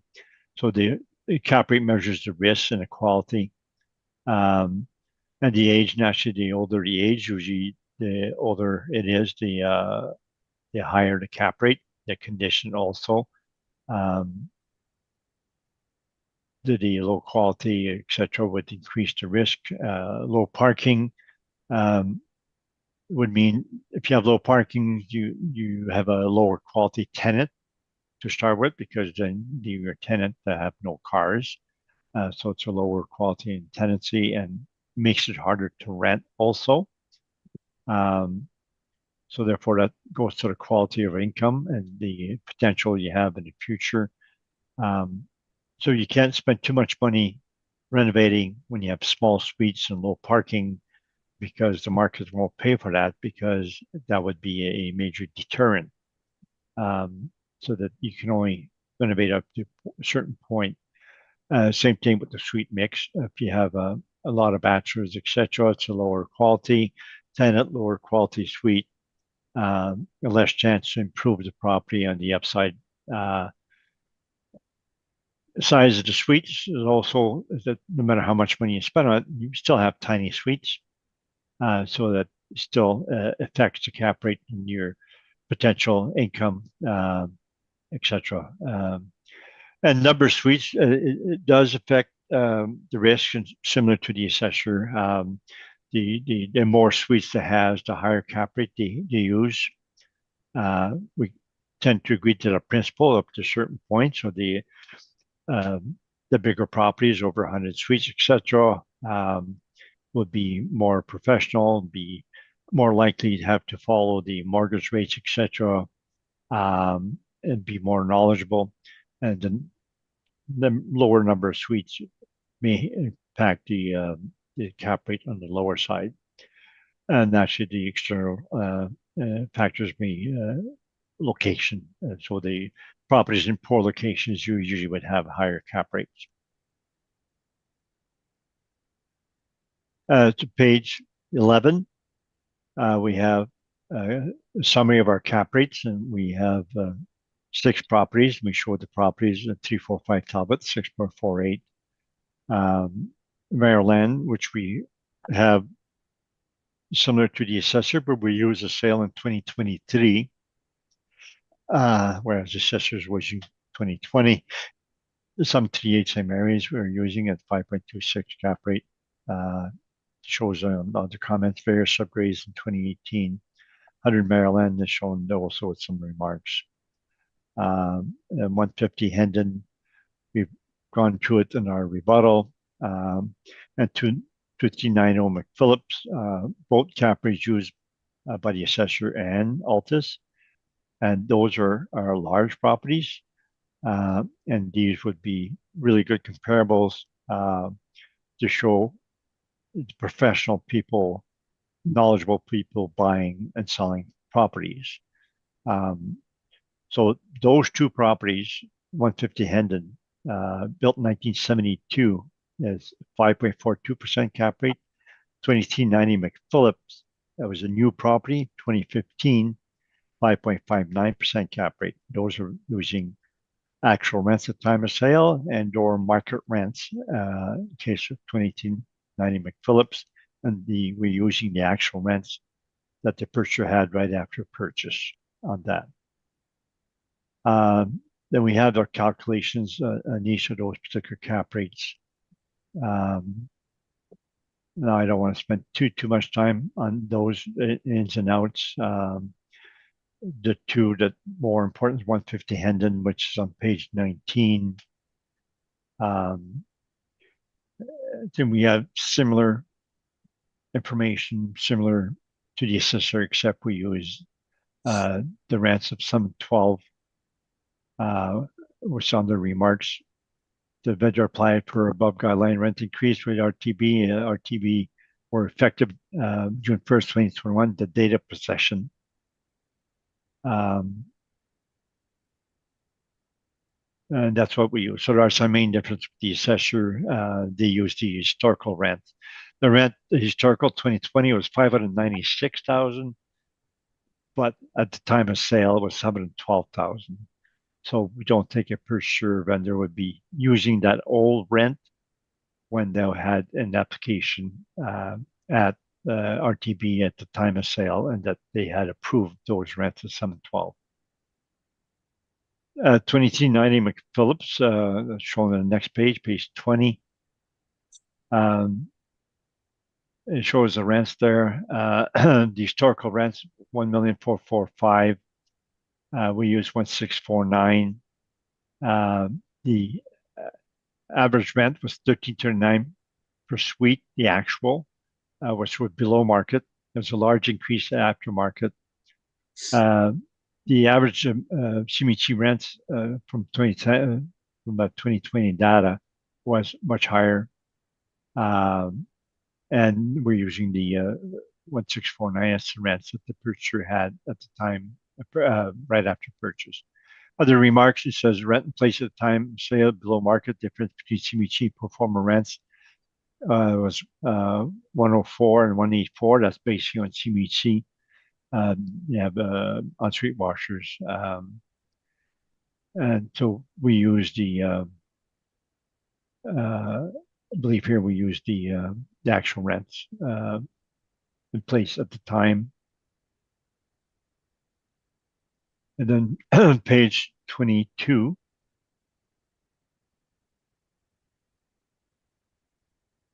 So based on those comparables, these are cap rates we've obtained, we put in for those particular age groups.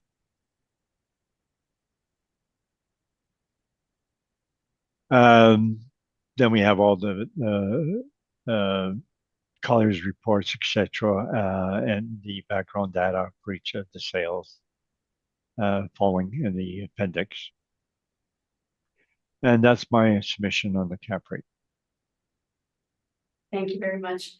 Mr. Brokus, Mr. Darkanova, do you have questions on Mr. DuPont's evidence? That's his main brief and the cap rate study. Just on cap rate. Could you just speak up a little, Yeah, Mr. sorry, just on the cap rate. On page 9 and 10, you've got a bunch of different various factors affecting capitalization rates. And you've listed several items. Do you have like specific like statistical evidence supporting some of these contentions, like in terms of, for instance, ratio number of parking spaces to number of suites, or this is just Altus's opinion? That's an opinion, common sense, and I believe there's no statistical information from the city in that regard either. So it's just an opinion based on the factor as to what you can do with the smaller suites and the quality of tenants you have from smaller suites, and so they're based on facts that those factors cause. So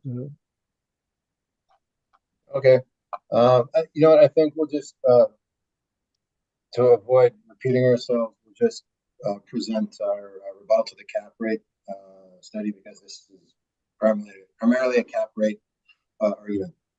Those are our questions. Thank you. Thank you very much. Mr. Stephenson, do you have questions for Mr. DuPont? No questions at this time. Thank you. Thank you. Ms. Knight? No, ma'am. Thank you.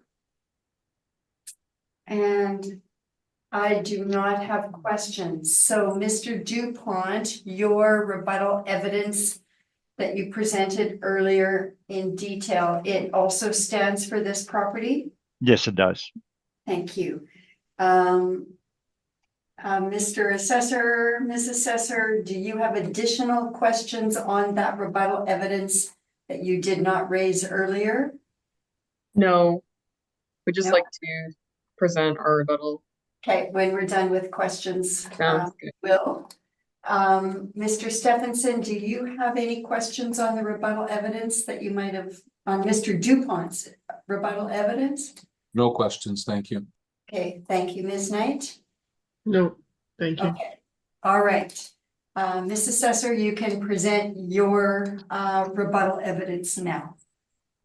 Okay, so Can I just confirm that this also applies going forward? going forward to the next as well, yes. Okay, so just give us a minute to get that also in our, oh, we got it. It's under, for the panel members, it's under item 3, it's the second item. Okay, go ahead. So from the page 11 of Altus's cap rate study showing their sales, we see that sales 1 through 3, they only have 1 year of income and expense information, and that, in our opinion, is insufficient to calculate a stabilized net operating income. And then for their sale 4, they don't actually have any income and expenses involved in the calculation of the net operating income, so that would also be unusable in our opinion. And for sale number 5, the potential gross income utilized by Altus is not based on historically reported information. In our opinion, it's incorrectly stabilized. And going to page 2 of our rebuttal, we can see that for 345 Talbot, that the stabilization is only showing 2021 information, so unusable 1 year of income and expense information to determine the cap rate.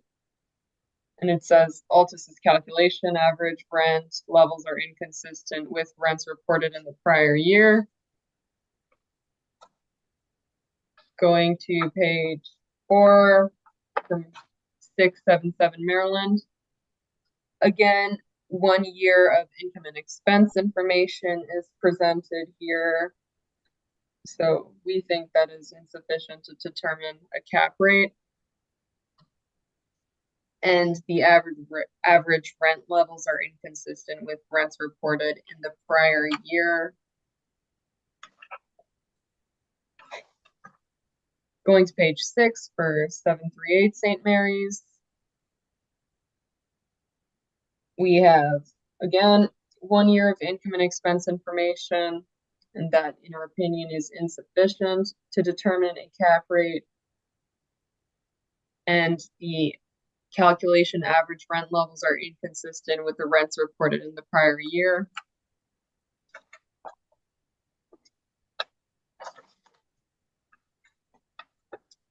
Page 9, 100 Maryland Street. There is no actual data here, so insufficient in our opinion. And for 239D McPhillips, that is the newer property apartment, so not all the way applicable to what we're seeing here today on our docket, but the Altus calculation average rent levels are inconsistent with the rents reported in the prior year, and we can see that for the potential gross market rents here, the subject stabilized at $1,649,880, and historically that hasn't been seen, but applying that number to the sale price would inflate the cap rate. So I don't think it's the best illustration. And that would conclude our rebuttal. Thank you very much. Mr. Dupont, questions on the rebuttal? Yes, you used the word unusable. Would you agree that perhaps that they are usable, in fact, and it's just a matter of determining how much weight or whether it's good or better or less better than saying unusable? I mean, like to stabilize, in my opinion, like I went through all these sales. To stabilize, I would need more than 1 year. I would look for 3. So for our standard, I would consider this unusable.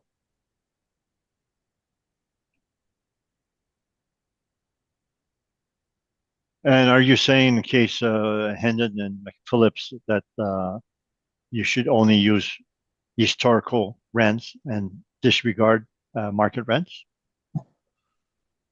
Well, the thing is, when you change the rents, often what will happen is the expenses will change. Like when you look at the stabilizations of 2390 McPhillips and 150 Hendon that Altus did, like they're like night and day better than the other 4 properties. Like there's actually something you can use and look at there. I just know, like for instance, when I look at 2390 McPhillips, like I know that the rents did go up after the sale, but the expenses did also. So that's something that an investor would also take into consideration. I've actually calculated a cap rate off of 1 year. I'm not going to say it because it would be post-reference, but you can't just take one factor without considering the others. So we looked at the information that would have been on the table for 2390 McPhillips at the time of the sale.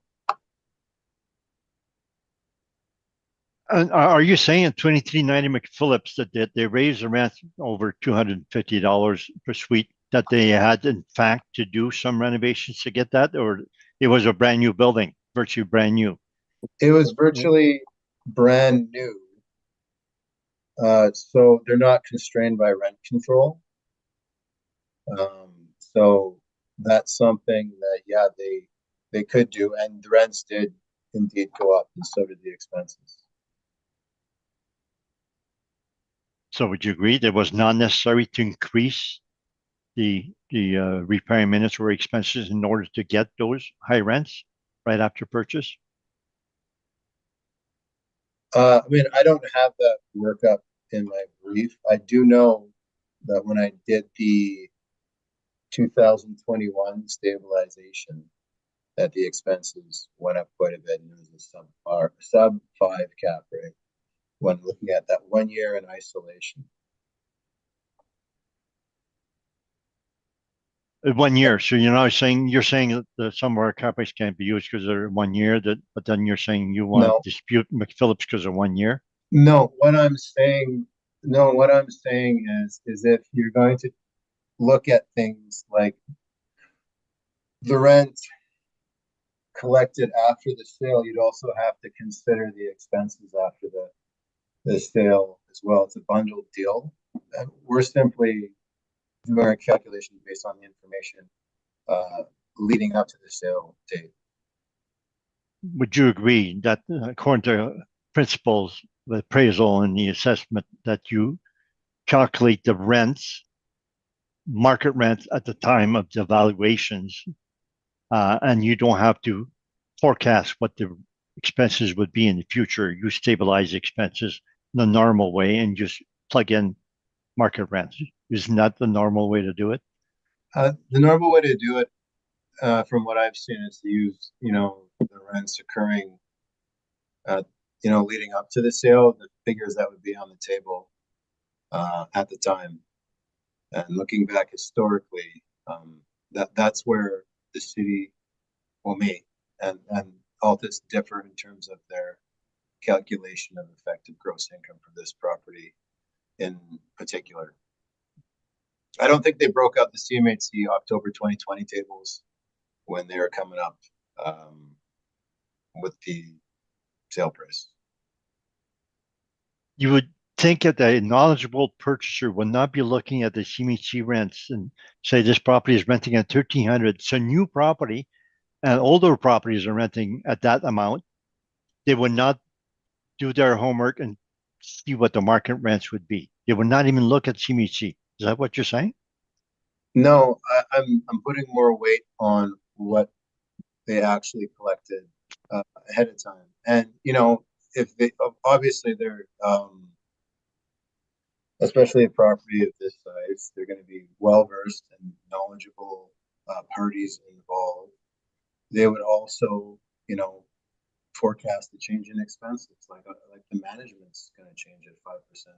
And you're saying that that should increase the rents to 200 to 400 per suite right after purchase, and they did that totally surprised after they purchased. Oh, we didn't know we could raise our rents by $400.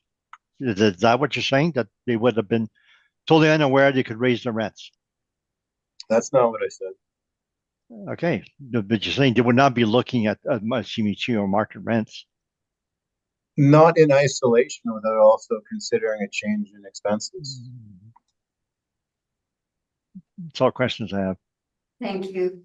Mr. Stephenson, do you have questions on the city's rebuttal evidence? No questions, thank you. Thank you. Ms. Knight? No, ma'am.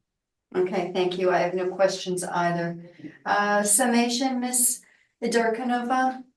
Oh, sorry. I think we're okay, thank you. Okay, thank you. Mr. Dupont? Just short summation. So their cap rates, we have our evidence going back and forth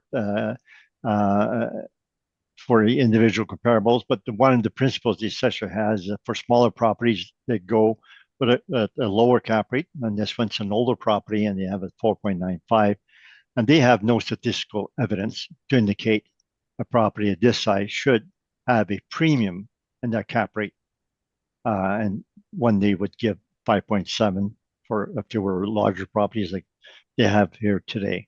So I believe that the assessor has not proven their point that the smaller properties should merit a lower cap rate of 4.95. Thank you. Thank you very much. That concludes item number 3.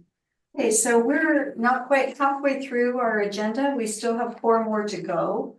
We have dealt with some of the more lengthier pieces with the cap rate study and the rebuttal evidence. So I'm expecting the next 4 will be a little quicker, hopefully. So we're now moved to item number 4, file number 24-2788. Madam Chair, Yes, I just want to let you know I have to be gone out of here by 1:15. okay. No questions asked. We will be doing our best. Okay. Ms. Darkinoff, item number 4, please. So file number 24-2788, roll number 0705002800, address 217 Portage Avenue, owner Stanley Grove Park Holdings Limited, roll year 2025, reference date of April 1st, 2023, assessed value at $1,757,000, class 20, liability T, apartment, 1 building, 2 stories, built 1955, effective year 1955, number of suites 16, outdoor parking's 20, but again, we've amended that to 10 going forward because we acknowledge it's 10. And going to page 3, also for this one, seems like us and the applicant are on the same page for the net operating income, so 86,947. And it's a difference of cap rate where we're sitting at 4.95% model derived.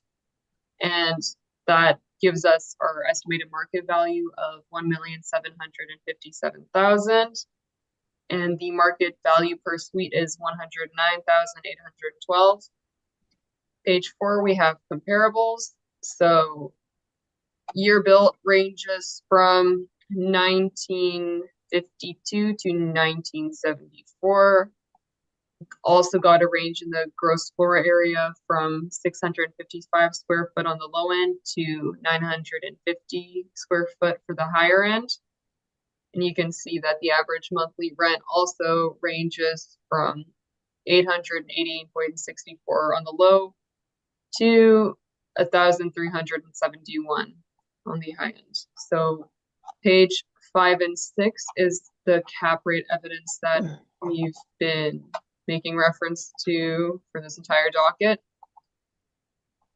And Page 8 shows the subject properties with location within the St. James area. Page 9 is some Google Street View pictures. 10 online photos of the subject property, just like the last. Again, this one's also visibly renovated. So you can go through the pictures. Page 13 is our photos from March 2018, as this one has also been inspected. You can see that it's dated and not as renovated as it is now. Page 22, the same mailers as we saw last. So in my opinion, it's visibly renovated. Some of the figures fluctuate to the point where I think that there is capital expenditures involved here, most likely during turnover because we don't have any permits to reflect that. And yeah, that's the presentation. Thank you very much. Mr. Dupont, No questions. thank you. Ms. Knight, questions? No, ma'am. Thank you. Mr. Stephenson, No questions at this time, thank you. thank you. And Ms. Darkanova, this is the sister property to the previous. It is. There's a different suite mix. So this one has less bachelors at 2 and more 1-bedrooms than there are 2-bedrooms. So the breakdown would be 2 bachelors, 12 1-bedrooms, 2 2-bedrooms, and Oh. 16 units total, just as the last. Okay. And, okay. And I see that it is pretty much only a cap rate issue. Okay, thank you so much for that. You're Mr. Dupont, Okay, so my report, enter evidence, on page 13 is our cap rate summary. So we show there's 3 factors that we take into consideration in the cap rate is that there's 3 negative factors. Condition is good, but the parking is low, 62.5%, high amount of bachelor suites, and a small gross floor area and small suites. So those are 3 negative factors. But the assessor is not considering those factors. They're just giving a 4.95 cap rate. So page 15, so our income approach, and you can see the page, not page, the line 33 B. So our net income is virtually exactly the same. So there's a different suite mix as shown above, but the gross floor area per suite shown here is 769 about there. Page 16 just gives you the repair and maintenance. The flooring replacement there is shown as stabilized at 244 per suite versus a maximum 500, so it's not at the high end.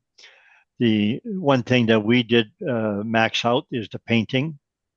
So we put it at 225 maximum, which is 62% of the actual average.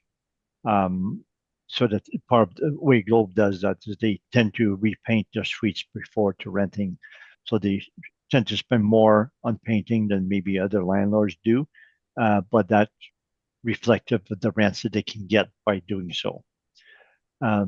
So we're not saying there's capital expenditure when you're spending on painting. And there's very little on page 16, very little capital expenditure there at all. So the repair maintenance that it had in 1918 is from putting into the suites turnover.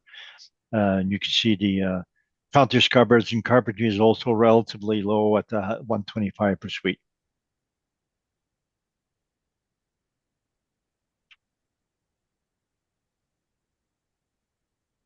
And the page 23 is the floor plans. There again, the suites are very low square footage. The bachelor's 404, 1-bedroom 480, and the 2-bedroom that's 656. So very small suites. And that's my report. Thank you. Thank you, Mr. Dupont. Ms. Adarkanova, do you have questions for Mr. Dupont? Oh, you are muted, yeah. No questions. Thank you so much. Mr. Stephenson, do you have questions for Mr. Dupont? No questions, thank you. Thank you, Ms. Knight. I do not, thank you. Thank you very much. And Mr. Dupont, you have your rebuttal evidence that you would like to enter in? On the cap rates only, Yes. yes, and we presented that already. Yes, thank you. Mr. Barocas, any additional questions on the cap rate or on your rebuttal for the cap rates? We do not, thank you. Thank you. And Mr. Darkanova, you also have rebuttal on the cap rates that you would like to be Carry it forward reported? from the previous. Okay, Mr. Dupont, any additional questions on that? No. Okay, thank you. Okay, that concludes item number 4.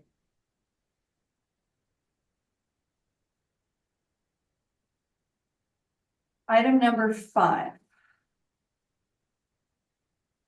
File number 24-1611. Go ahead, Ms. Assessor. So file number 24-1611, roll number is 0707-535-9200. We have a new verbal rec for this one, so that we've discussed with the applicant already, Mr. Dupont.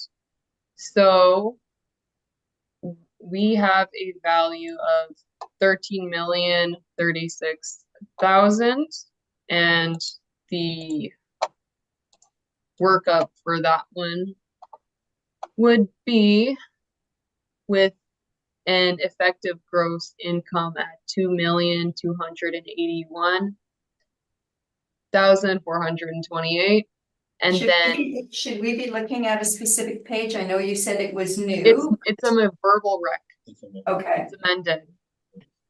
okay, So going to expense portion, management at 5% at 114,071 cents. And then the total expenses are 1,207,280. And the net operating income that we have here is $1,074,148. Cap rate at 6.25. And then that leads us to our base value of 17,186,375. And for this property, there is a structural permit worth 4,150,000 that we would apply to our base value to bring it to our new recommended at 13,036,000, just for to account for the site specific structural issues that the subject property faces. okay.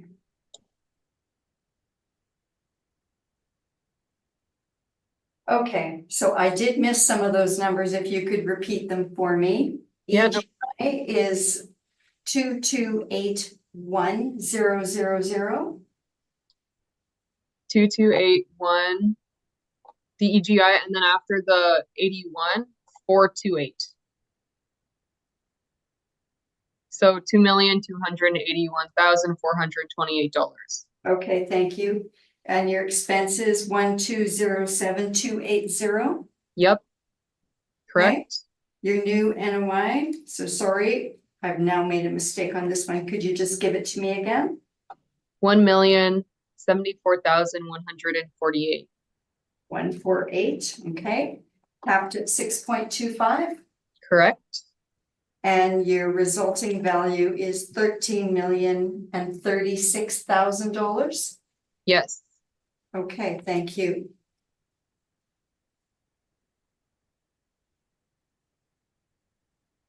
Why am I getting a different number all the time? I'm getting a different number, sorry.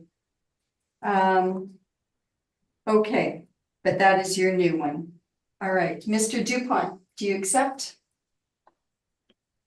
The client has accepted, and part of our agreement is that we agree to the base value of 17,186,000. And we believe the structural repairs deduction that they did, 4,150,000, should be higher. But we have agreed to accept the recommendation here with the intention to appeal on the structural portion only. So I'm wondering whether I'm asking that the board indicate that the decision is based on 17,186,000 base value, less a structural adjustment of 4,150,000. Matt, would you agree to that? That the board decision should show that? But the recommendation of the assessor. Okay, assessors, can you explain that to me again, please? That is, your recommendation was basically 13 million. Yeah, it's 13,000,000, 36. 1336. Yeah. So what's happening is this building repairs are ongoing and the Could you permanent speak up, value. please? Just Sorry. speak up a little bit. Yeah. The repair is ongoing. All we have is the permanent value right now. So we don't know the actual total. So, I mean, this is going to get revisited at the municipal board, probably when the repair is done and then there's more information at hand to make maybe a more informed decision. But our value for today is 13,036,000. And Mr. Dupont, you're asking that the board put more detail in its board order than it normally would. Can you explain why you want that? Well, it's not terribly necessary, but the agreement we have with the city is that we would not be appealing the base value at the municipal board. We would accept the base value of 17,186,000. Then we would establish the proper amount for the structural repairs, because as Matt says, it's ongoing. The costs are going to be higher. And there will be an end date also, which will have to be inputted. So that the adjustment is in flux, but the base value is established, so that it would be clearer for us going forward and to the municipal board saying, hey, there was a solid agreement on the base value. And the only thing that should go to the municipal board would be the issue of the adjustment.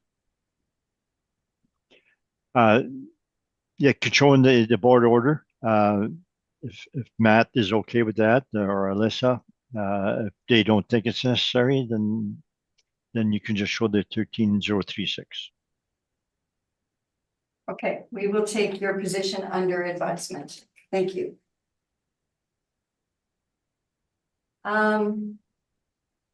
Anything further to add? Ms. Knight, do you have questions on the rec? No, I do not. Thank you. Mr. Stephenson? No questions, thank you. Thank you. Summation? Anyone? Ms. No, Assessor? thank you. Okay, Mr. Dupont? No, thank you. Okay, thank you. That concludes item number 5. Item number 6. Just get there. Okay, file number 24-2792. Ms. Assessor, when you're ready, please. Yeah, so file number 24-2792, roll number 0707547300, address 2510 Portage Avenue, owner Pinewood Capital Corporation Limited. Roll year 2025, reference date April 1st, 2023, assessed value at 27,481,000, classification 20, liability T. It's an apartment, there are 2 buildings, and story ranges from 1 to 7. Actual year built, 1963, effective year built, 1988. Number of suites here, 165, outdoor parking, 25, indoor parking, 132. Here we have a subject sale history in 2012, pretty dated, but for 17,835,000. And page 3, we have the suite breakdown. So there's 3 bachelors, 78 1-bedrooms, 83 2-bedrooms, 1 3-bedroom, totaling 165. Average monthly rent per unit is $1,365.11. And our model derived assessed value is from a gross potential rent of $2,702,918, applying a vacancy rate for 2.6%. The effective gross income is $2,632,642. Expense rate at 40.5%. Net operating income $1,566,422. Cap rate at 5.7. Leads to our estimated market value at $27,481,000. Sorry, 27,481,000. And then going to page 4, we have the rent comparables here. So years ranging from 1962 to 1988, and we have a gross floor area ranging from 847 square feet to 964 square feet. Average monthly rent is on the low end 1,059, high end 1,522. Page 5 is our cap rate evidence, the same as we've seen throughout this docket. Again with page 6. And then going to page 8, aerial photo of the subject property, highlighting location. Again, good location. And page 9 is some Google Street View pictures, so you can see that there's a bus stop outside of this one too. And then page 10 is the photos from online. And we can see here that this one also is visibly renovated in terms of modernization, with the new cabinets and floors. And then starting on page 14, we have some inspection photos that our department did in June 2017, just to show the condition beforehand. How there's dated floors, page 16. Page 18, you can see that the floors are dated, but some of the newer cabinets are getting put in. So they're doing work, obviously, I'm assuming, over the turnover period, what they're able to do. And continuing downwards through the brief and all the pictures, you can see different variations of some things are more updated, some things are less. And then we get to page 30 where we begin with the mailers. So something I'd like to highlight for the 2022 mailer is the heat is at 120,000. And the maintenance and decorating is always kind of at an extreme number, in my opinion. Here it's 582,000, and 2021 is 720.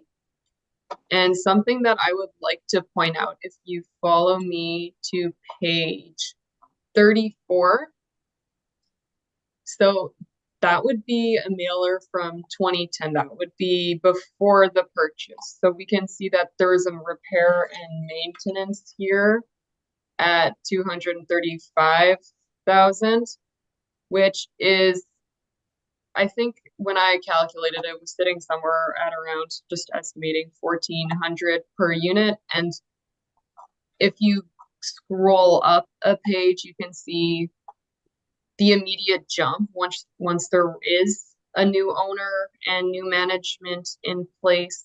And that's been a consistent trend going throughout the years, where you see figures like 700,000 for maintenance and decorating, right? So I wouldn't say that's reflective of market by any means for this building. I'd just say it's a style for how they're operating the building. And in the permit 2014, 2013, that's when you have some real extremes for the maintenance and decorating at like 1.8 million and 1.3. And on my page 35, we do have a permit for 2015 for 400,000. And that's, I believe, when our effective age was put into place. And given the figures that we see going throughout the years, I don't think it would be reasonable to look at the subject and think that's applicable to what is going on in the market. So I would ask that our model value would be maintained with our expenses at 40.5%, because that's what we're seeing throughout the area and is what's being applied to driver model. So I would ask that the assessment is maintained at 27,481,000. Thank you. Thank you very much. Mr. Dupont, do you have questions for the assessor? Yes, so back to page 35, your last page. The 2015, they had the building permit for 400,000. And it on tops of the type of work includes new concrete pad, fence, southeast, a new building to house the AC unit, new AC, chill water, etc., and fans. Did you say that you changed the effective date because of this building permits or for some other reason? Let me just see here.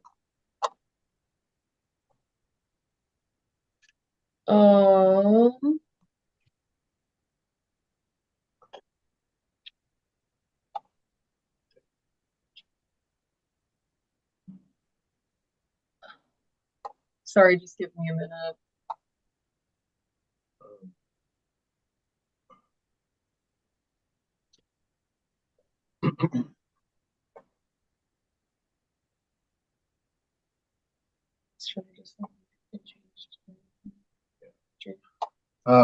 We're not sure We're not- when the effective age was applied. I know that looking at the notes, I actually inspected this building back in 2017. I can't hear you, I'm sorry. I inspected this building back in 2017. I'm not sure when the effective age was applied. I don't see a note that I applied it at that point, but my note here indicates that they were redoing cabinets, fixtures, and floorings in the kitchens and bathrooms. That the materials were basic in nature. And at that time, only 5% of the units were renoed. So it looks like they're renovating on turnover. I'm not sure when the effective age was applied. The inspection was June 2017. Would you agree that the 2018 assessment had been established already? You usually establish it in March or so when the appeal deadline is in June. So when you inspected that, that was after the 2018 assessment had been established. Yes, that would have been true. And we have files going back to 2010, and the 2018 assessment was 1963. And the 2020 assessment was increased to 1988. So the date of the increase is 2020. So do you have a particular reason why you increased the age from 1963 to 1988? Well, I mean, usually, like if it was just 5% of units being renovated, like I wouldn't I don't think it would have been right to apply that. I don't have a note. It's a big, long list of notes. So this might have been something that was applied historically, and then upon system turnover to a new camera system, didn't get carried forward, or it might not have been written down. So I don't have a solid date on that. I know that from at least 2017, it looks like they've been renovating units on turnover. You know that, what's the last line? I believe from my discussion with the property manager, as reflected on my note from 2017, that property manager claimed they spent 10,000 this week to renovate the units, and only 5% of the total units have been renovated. So I remember at the time she told me that they wouldn't kick people out to renovate, but they'd only renovate on turnover. That they would not kick them out. It's just Yeah. on turnover. Okay. Yeah, on turnover. They weren't kicking people out to renovate like that. If my memory is correct, and I believe I remember her saying that. So your photos start on page 14. That's correct.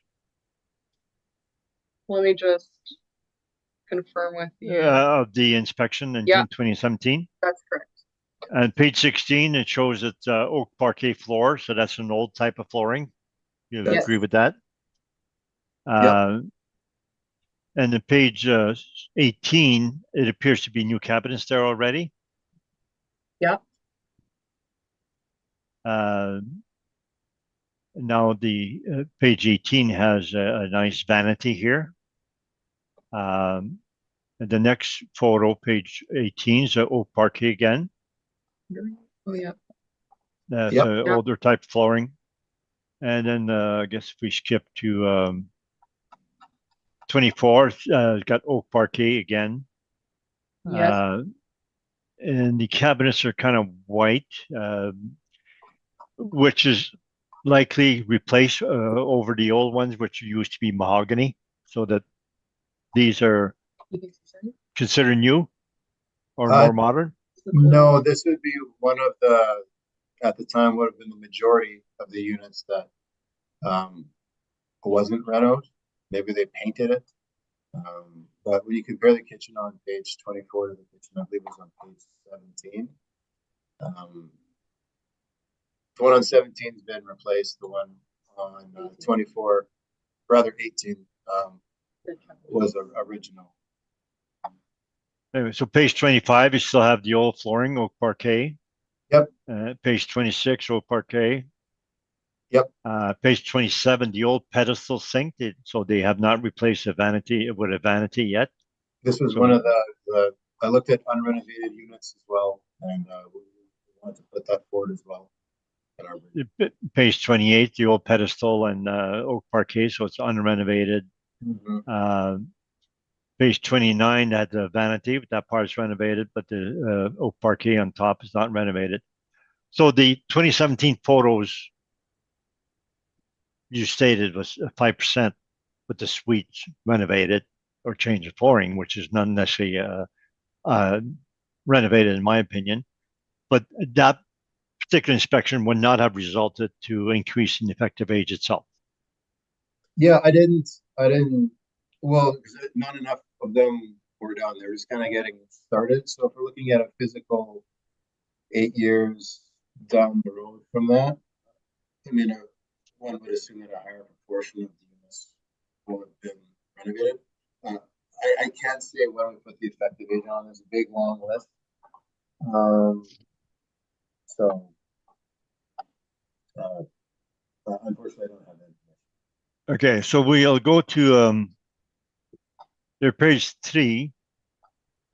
The rents you put there, 2,702,000, and that's 1,365 per suite, which you show on the next page. Yep.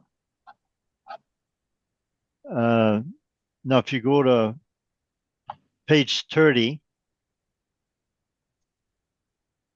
the actual rents is 2,472,000. It's 1,249 per suite. Would you agree to the calculation, 1,249?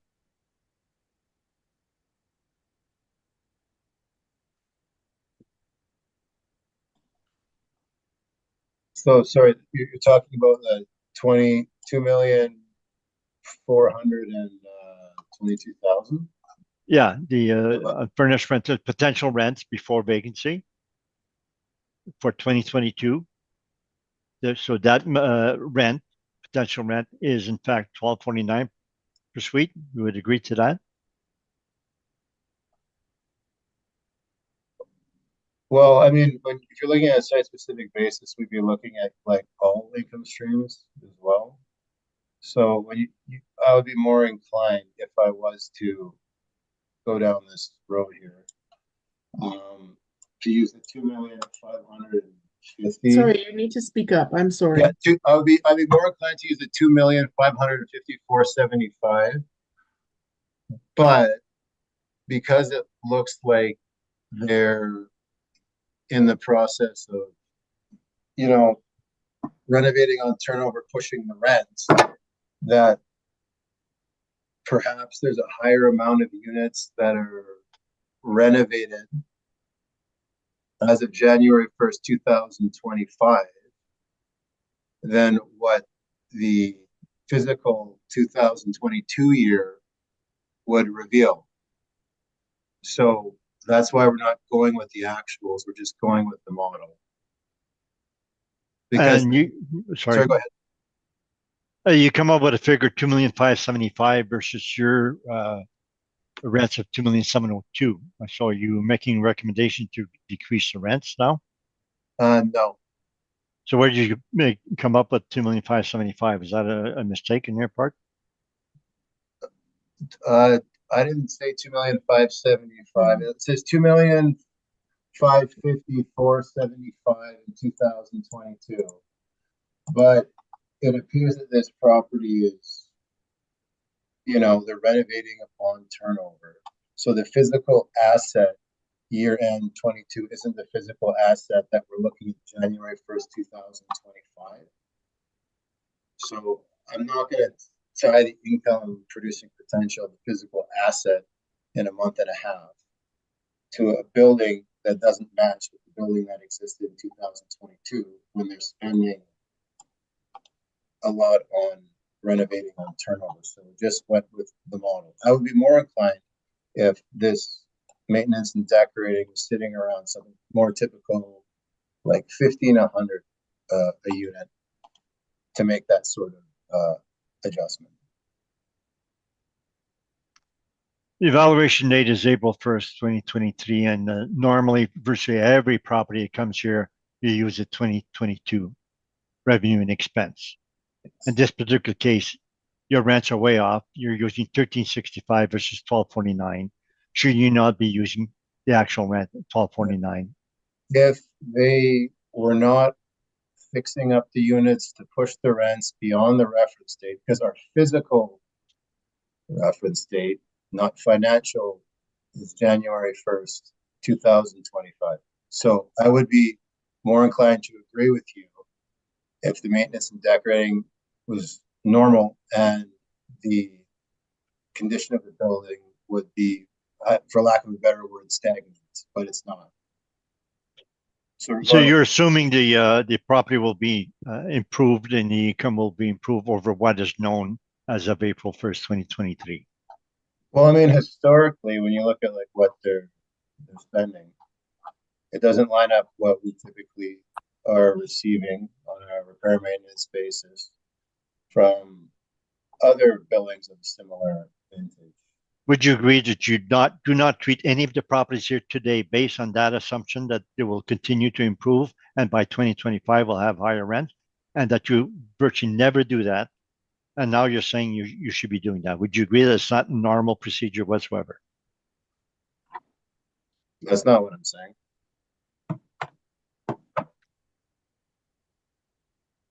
You've never made that argument for any of the properties here today.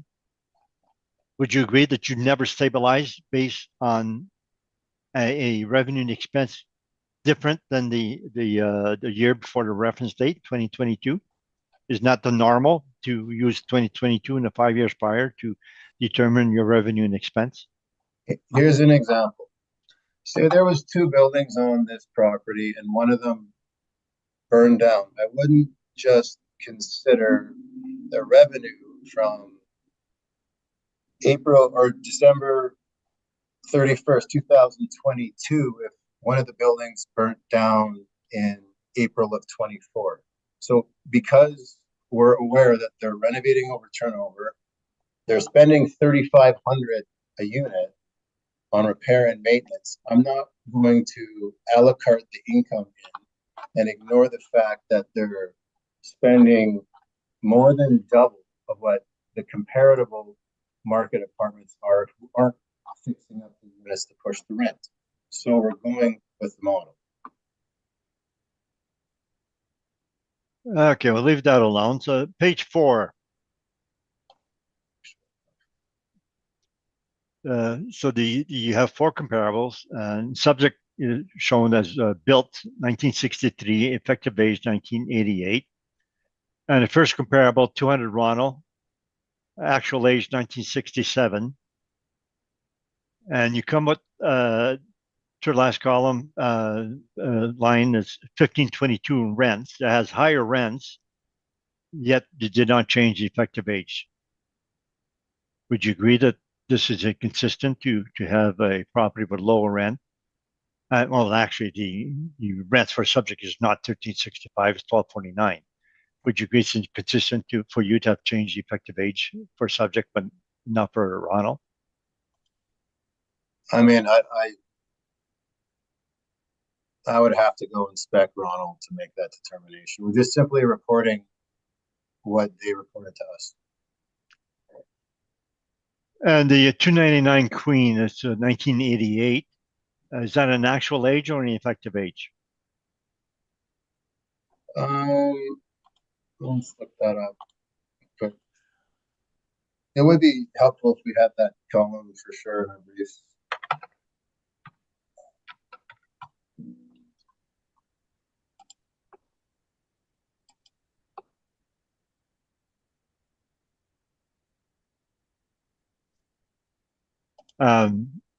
I've looked at the photos and it appears to be an actual age.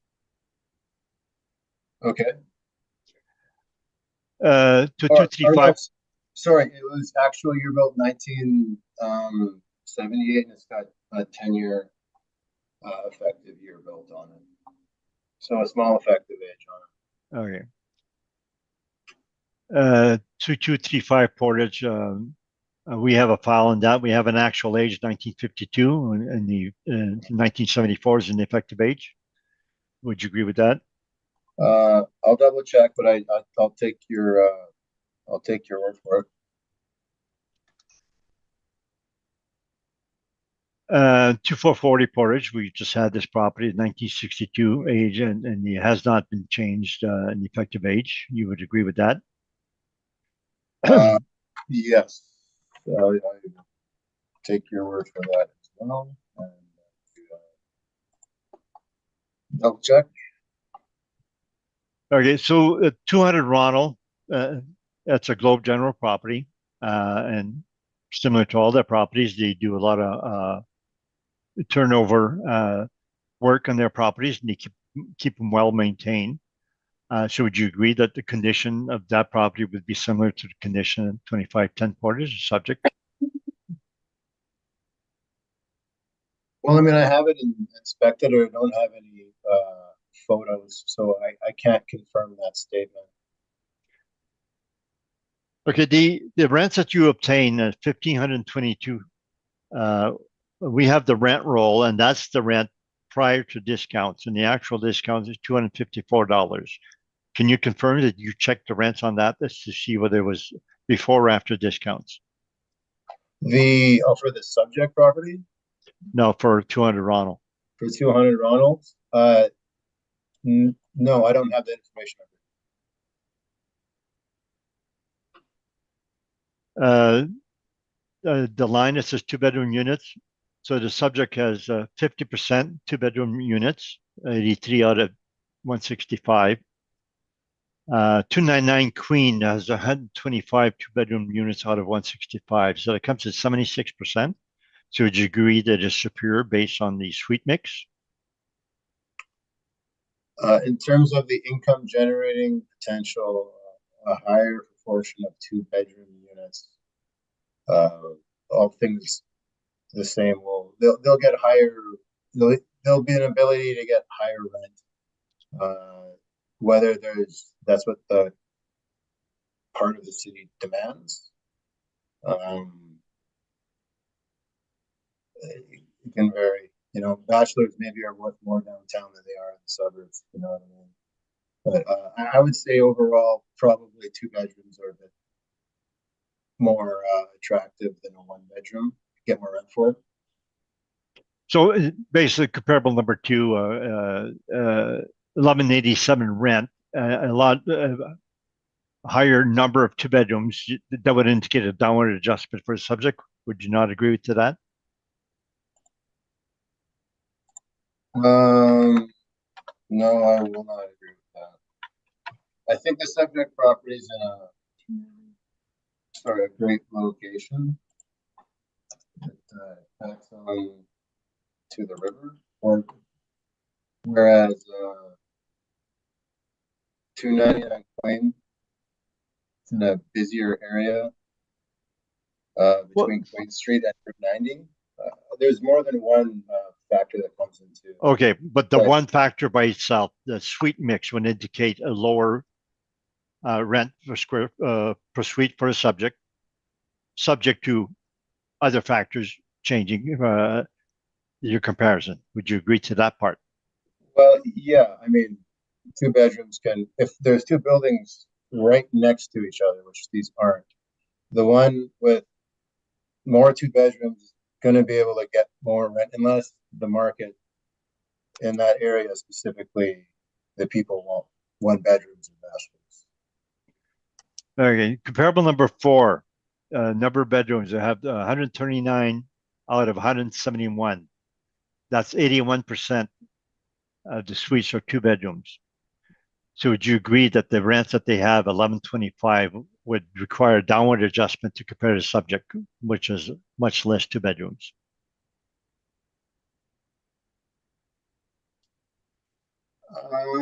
Well,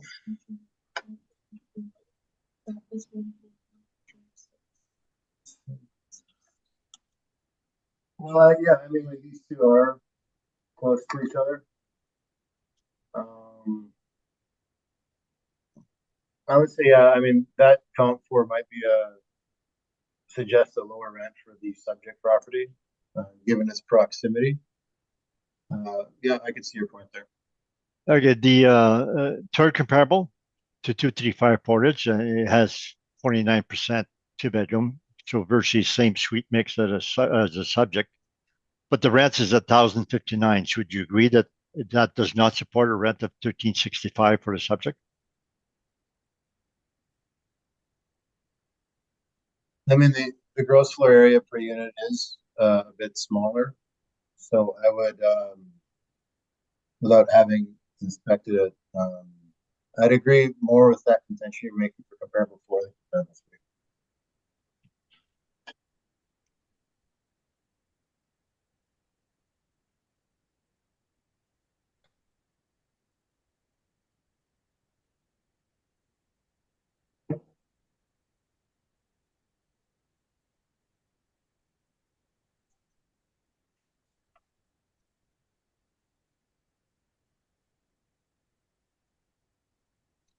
That's all questions I have. Thank you very much. Ms. Knight, do you have questions for the assessors? I do not, thank you. Thank you. Mr. Stephenson, No questions, thank you. thank you. And I have no questions either. So Mr. Dupont. All right, so my report, we've been through photos, etc., and then so I think we should just go to the spreadsheet. We don't disagree with the assessor's cap rate. So page 15.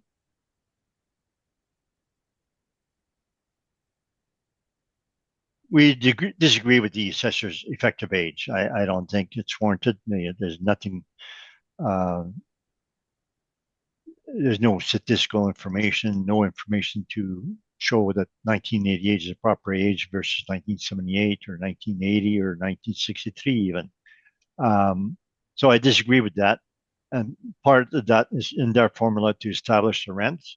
So I believe that the rent is wrong. Their comparables don't support the rent at 1365 and the actuals do not. So line 3 of my report on page 15, the actual rent is 2,472,000. If you look at the rent that it has for 2018, 2019 was 2,000,002, 2,000,003, 2,372,000, 2,4. The rents are not increasing that much. They're spending a lot of money in the repair and maintenance, line 27, 666, 785 for 2018, 2019, yet the rents have not increased that much afterwards. 577, 699, 582. So Matt's assumption that we should be using rents because we can assume they will be increasing the high levels of repair and maintenance and make a guess of what the physical condition as of January 1st, 2025 does not follow the data. The data indicates that it's paying that amount or higher and without very little increase in rents. So that's a normal way that they spend here. So the next page, page 16, it's a breakdown of the repair and maintenance. So extraordinary repairs is only 1 year, 60,000 in 2020, which is very relatively minor. Virtually nothing in windows and doors and pools. Parquet was very low, so it's just normal recurring repairs. We stabilize at that, which is only $12 a suite.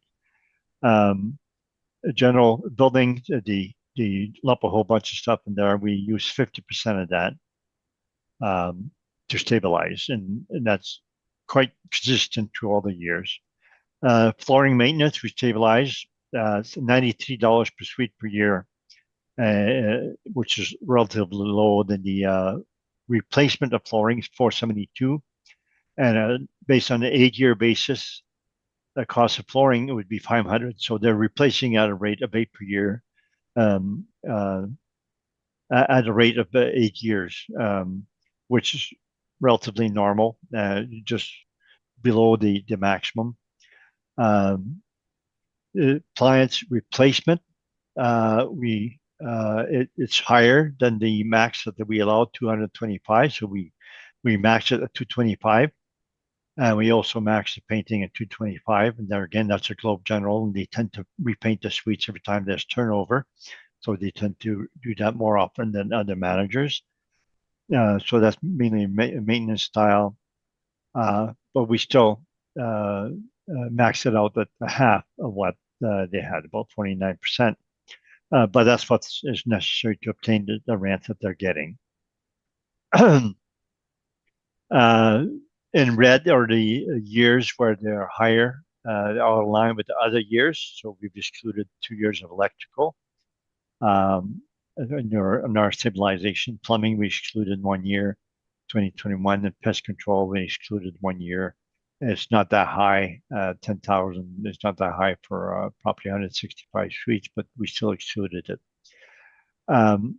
So the last line, you can see the repair and maintenance, excluding the CapEx, which is the items in red, which is very little of, and excluding waste and snow, which are stabilized separately. What they spent on the suites is 4,000, 47, 35, 42, 35. We stabilized 2567. So we stabilized much less than actual of those 5 years, mainly because we've done those adjustments. We've disallowed some of the high years, etc. But that is what is going in to get the rent that they're getting. They're not getting 1365, they're getting 1249. For a building built 1963, 1249 is a very high rent. And so those are in fact high rents. And I believe you have to allow for the repair and maintenance necessary to obtain those high rents. They matched. So line 13, we have a difference with the assessor and the rent, which are something like 104,000. And we have a difference line 31 and the expenses. And the assessor's really low expense ratio, 40.5%. We're at 49.2%. So our value, line 35 is 22,550 versus the assessment 27,481.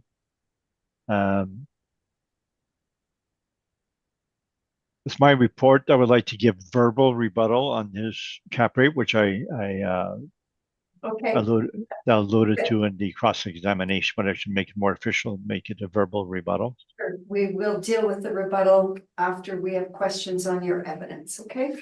Thank you. No questions. No questions? Okay, thank you. Mr. Stephenson, questions? No questions, thank you. Thank you. Ms. Knight? No, ma'am. Okay, Mr. Dupont, you have your rebuttal evidence that you would like to continue for this item? Yes, based on the assessor's page 4. Just we're dealing with, okay, you have, A verbal rebuttal on his rent, on his Okay. rent comparables. Sorry. go ahead. Okay, so 200 Ronald is one of our properties. We've been doing it for years and years. The rents that it has, the 1522 matches exactly the rent roll that they provided, and that's the rent before discounts. And then they have another column showing discounts of $254. Then they have another column showing the rents after discount of $12.54 per suite. So that property is not 1522, it's actually $12.54. And the subject actual rents is $12.49, which is in line with 200 Ronald. The other 3 properties, number 2 is not one of our clients, but it's on Queen Street, so it's facing Polo Park. So I believe it's a better location, and it's a higher number of 2-bedroom suites as we showed in the cross-examination, 76% 2-bedroom. So I believe the assessor's comparable is too high. Assessor's rent is too high in relation to this comparable. 2235 Portage is a Sussex property, and there's an advertising that says it's newly remodeled kitchens and baths. So the rents are 1059, which is less than the actual 1049. So it does not support the assessor's higher rent.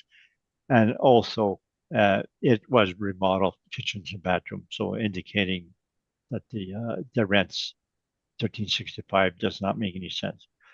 And the last one, 2440 Portage, we had that property. So the evidence that they show is accurate, 1155 per suite, but the number 2 bedrooms are very high at 81.3%.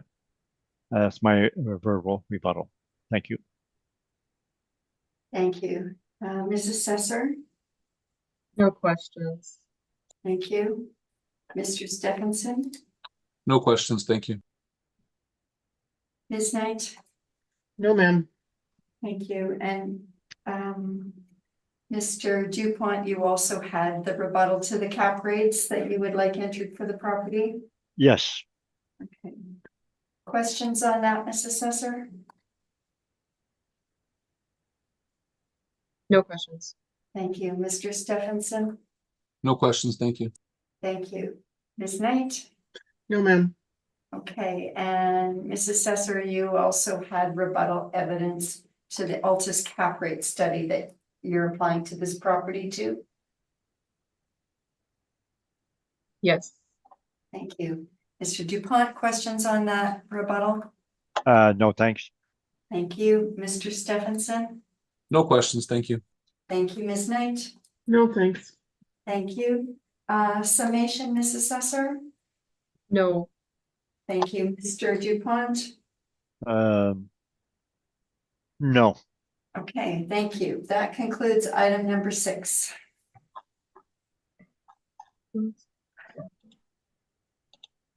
Okay, item number 7, and our final item is file number 24-1931. Ms. Assessor, when you are ready, please.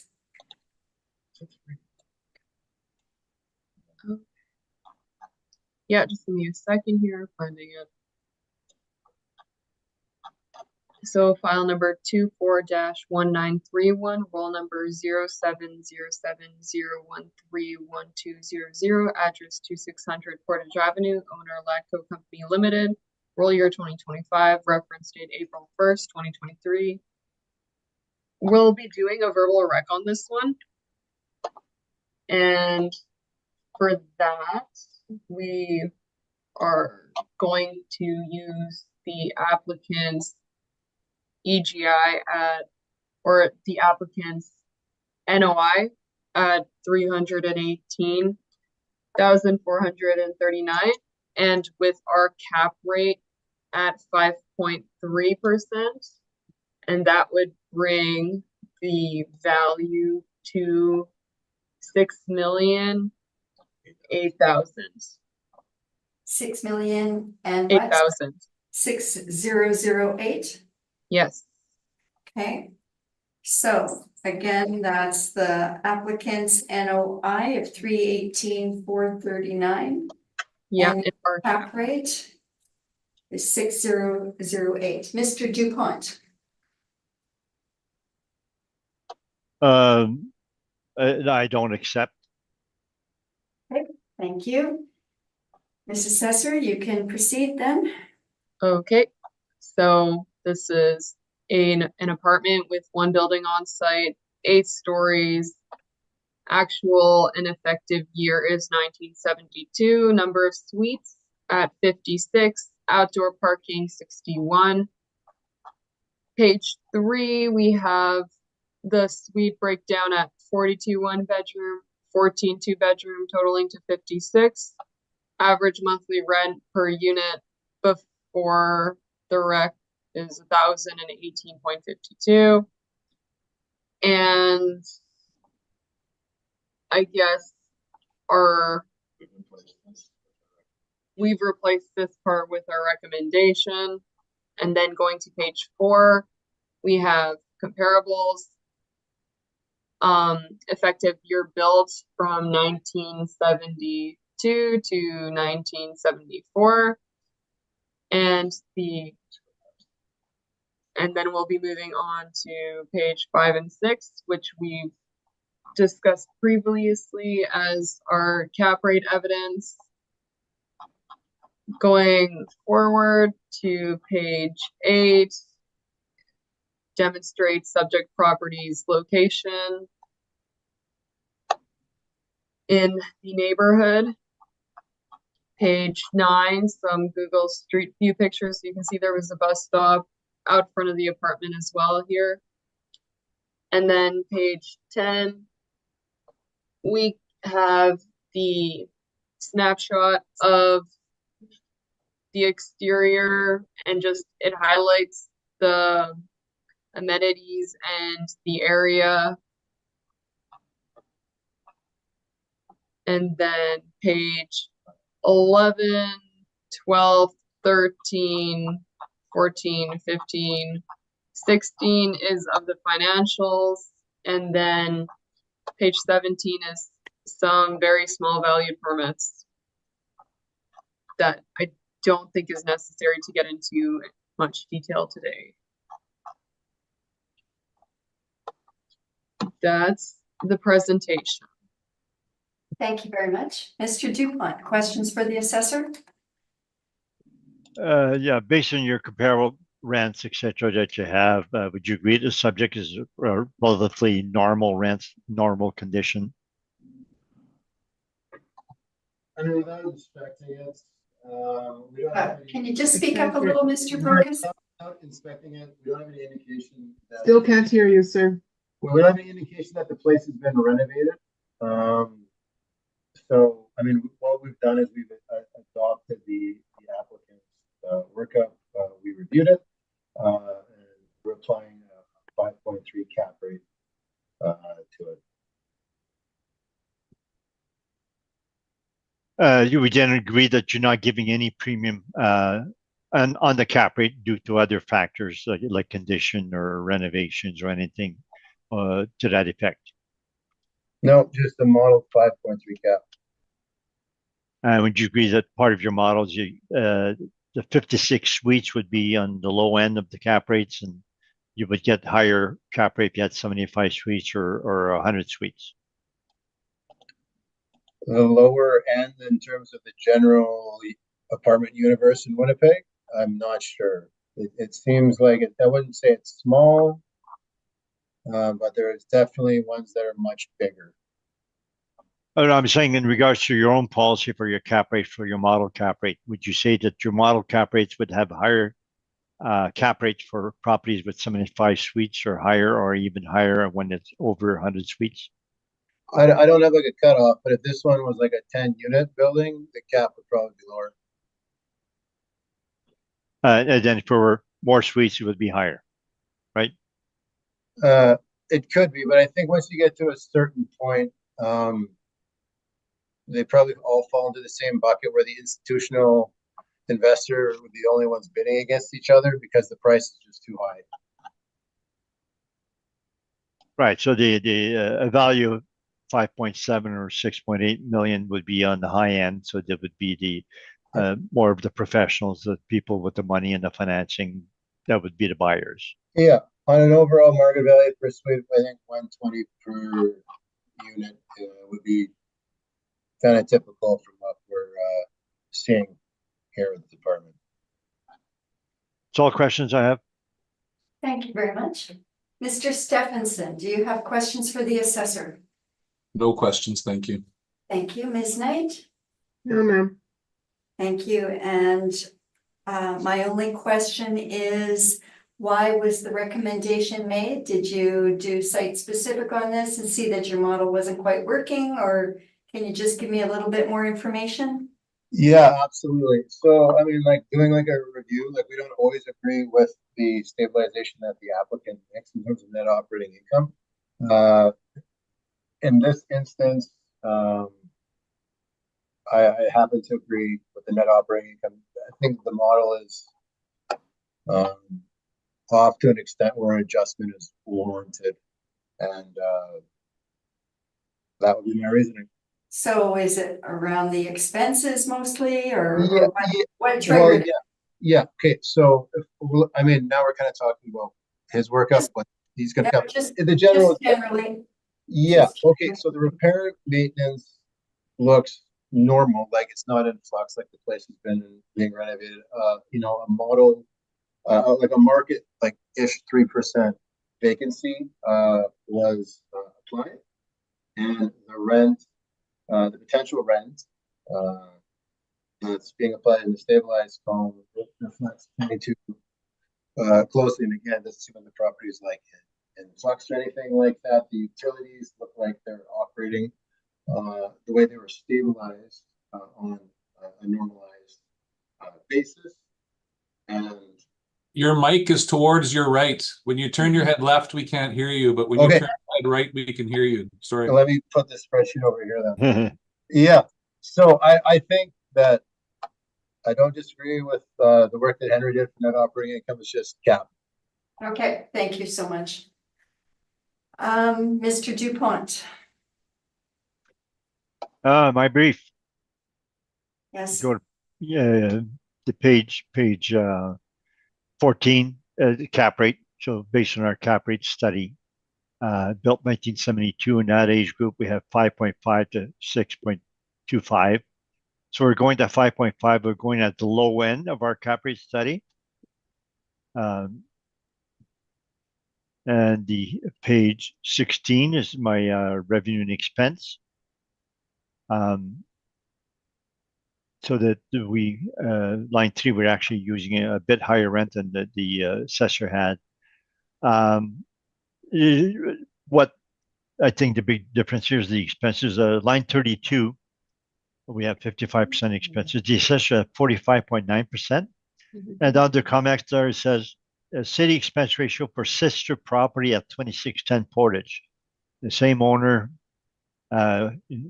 very close to 2600 to 2610, they had 51.7. So it appears our model had done a mistake of some kind. But now the assessor agrees to us. So the assessor cap rate difference only dispute. And we presented our cap rate evidence, and we believe a cap rate 5.5 is appropriate for this property. Thank you, and that's so my value is Thank you, 5,790,000. thank you. Ms. Assessor, questions for the applicant? No questions, thanks. Thank you. Mr. Stephenson? No questions, thank you. Thank you, Ms. Knight? No, sir, no, ma'am. Thank you. And Mr. Dupont, you have the same rebuttal evidence on this one for the assessor's cap rates? That's correct. Mr. Barocas, Ms. Dorkanova, It's questions? the same. Okay, thank you. But no questions on the applicant's rebuttal? No. Okay, thank you. Mr. Stephenson? No questions, thank you. Thank you. Ms. Knight? No, ma'am. Okay, and assessors, it's the same rebuttal also? Yes. Thank you. Mr. Dupont, no questions? No Okay. questions. Thank you. Ms. Knight? No, ma'am. Thank you. And Mr. Stephenson? No questions, thank you. Thank you. Summation, assessors? No summation, thank you. Thank you. Mr. Dupont? No, thank you. Thank you. Okay, that concludes item number 7. I'd like to thank you very much for your presentations today. And have a good rest of your day. Thank you. Thank Thank you. you. Thanks. Okay, goodbye. Bye now. Bye.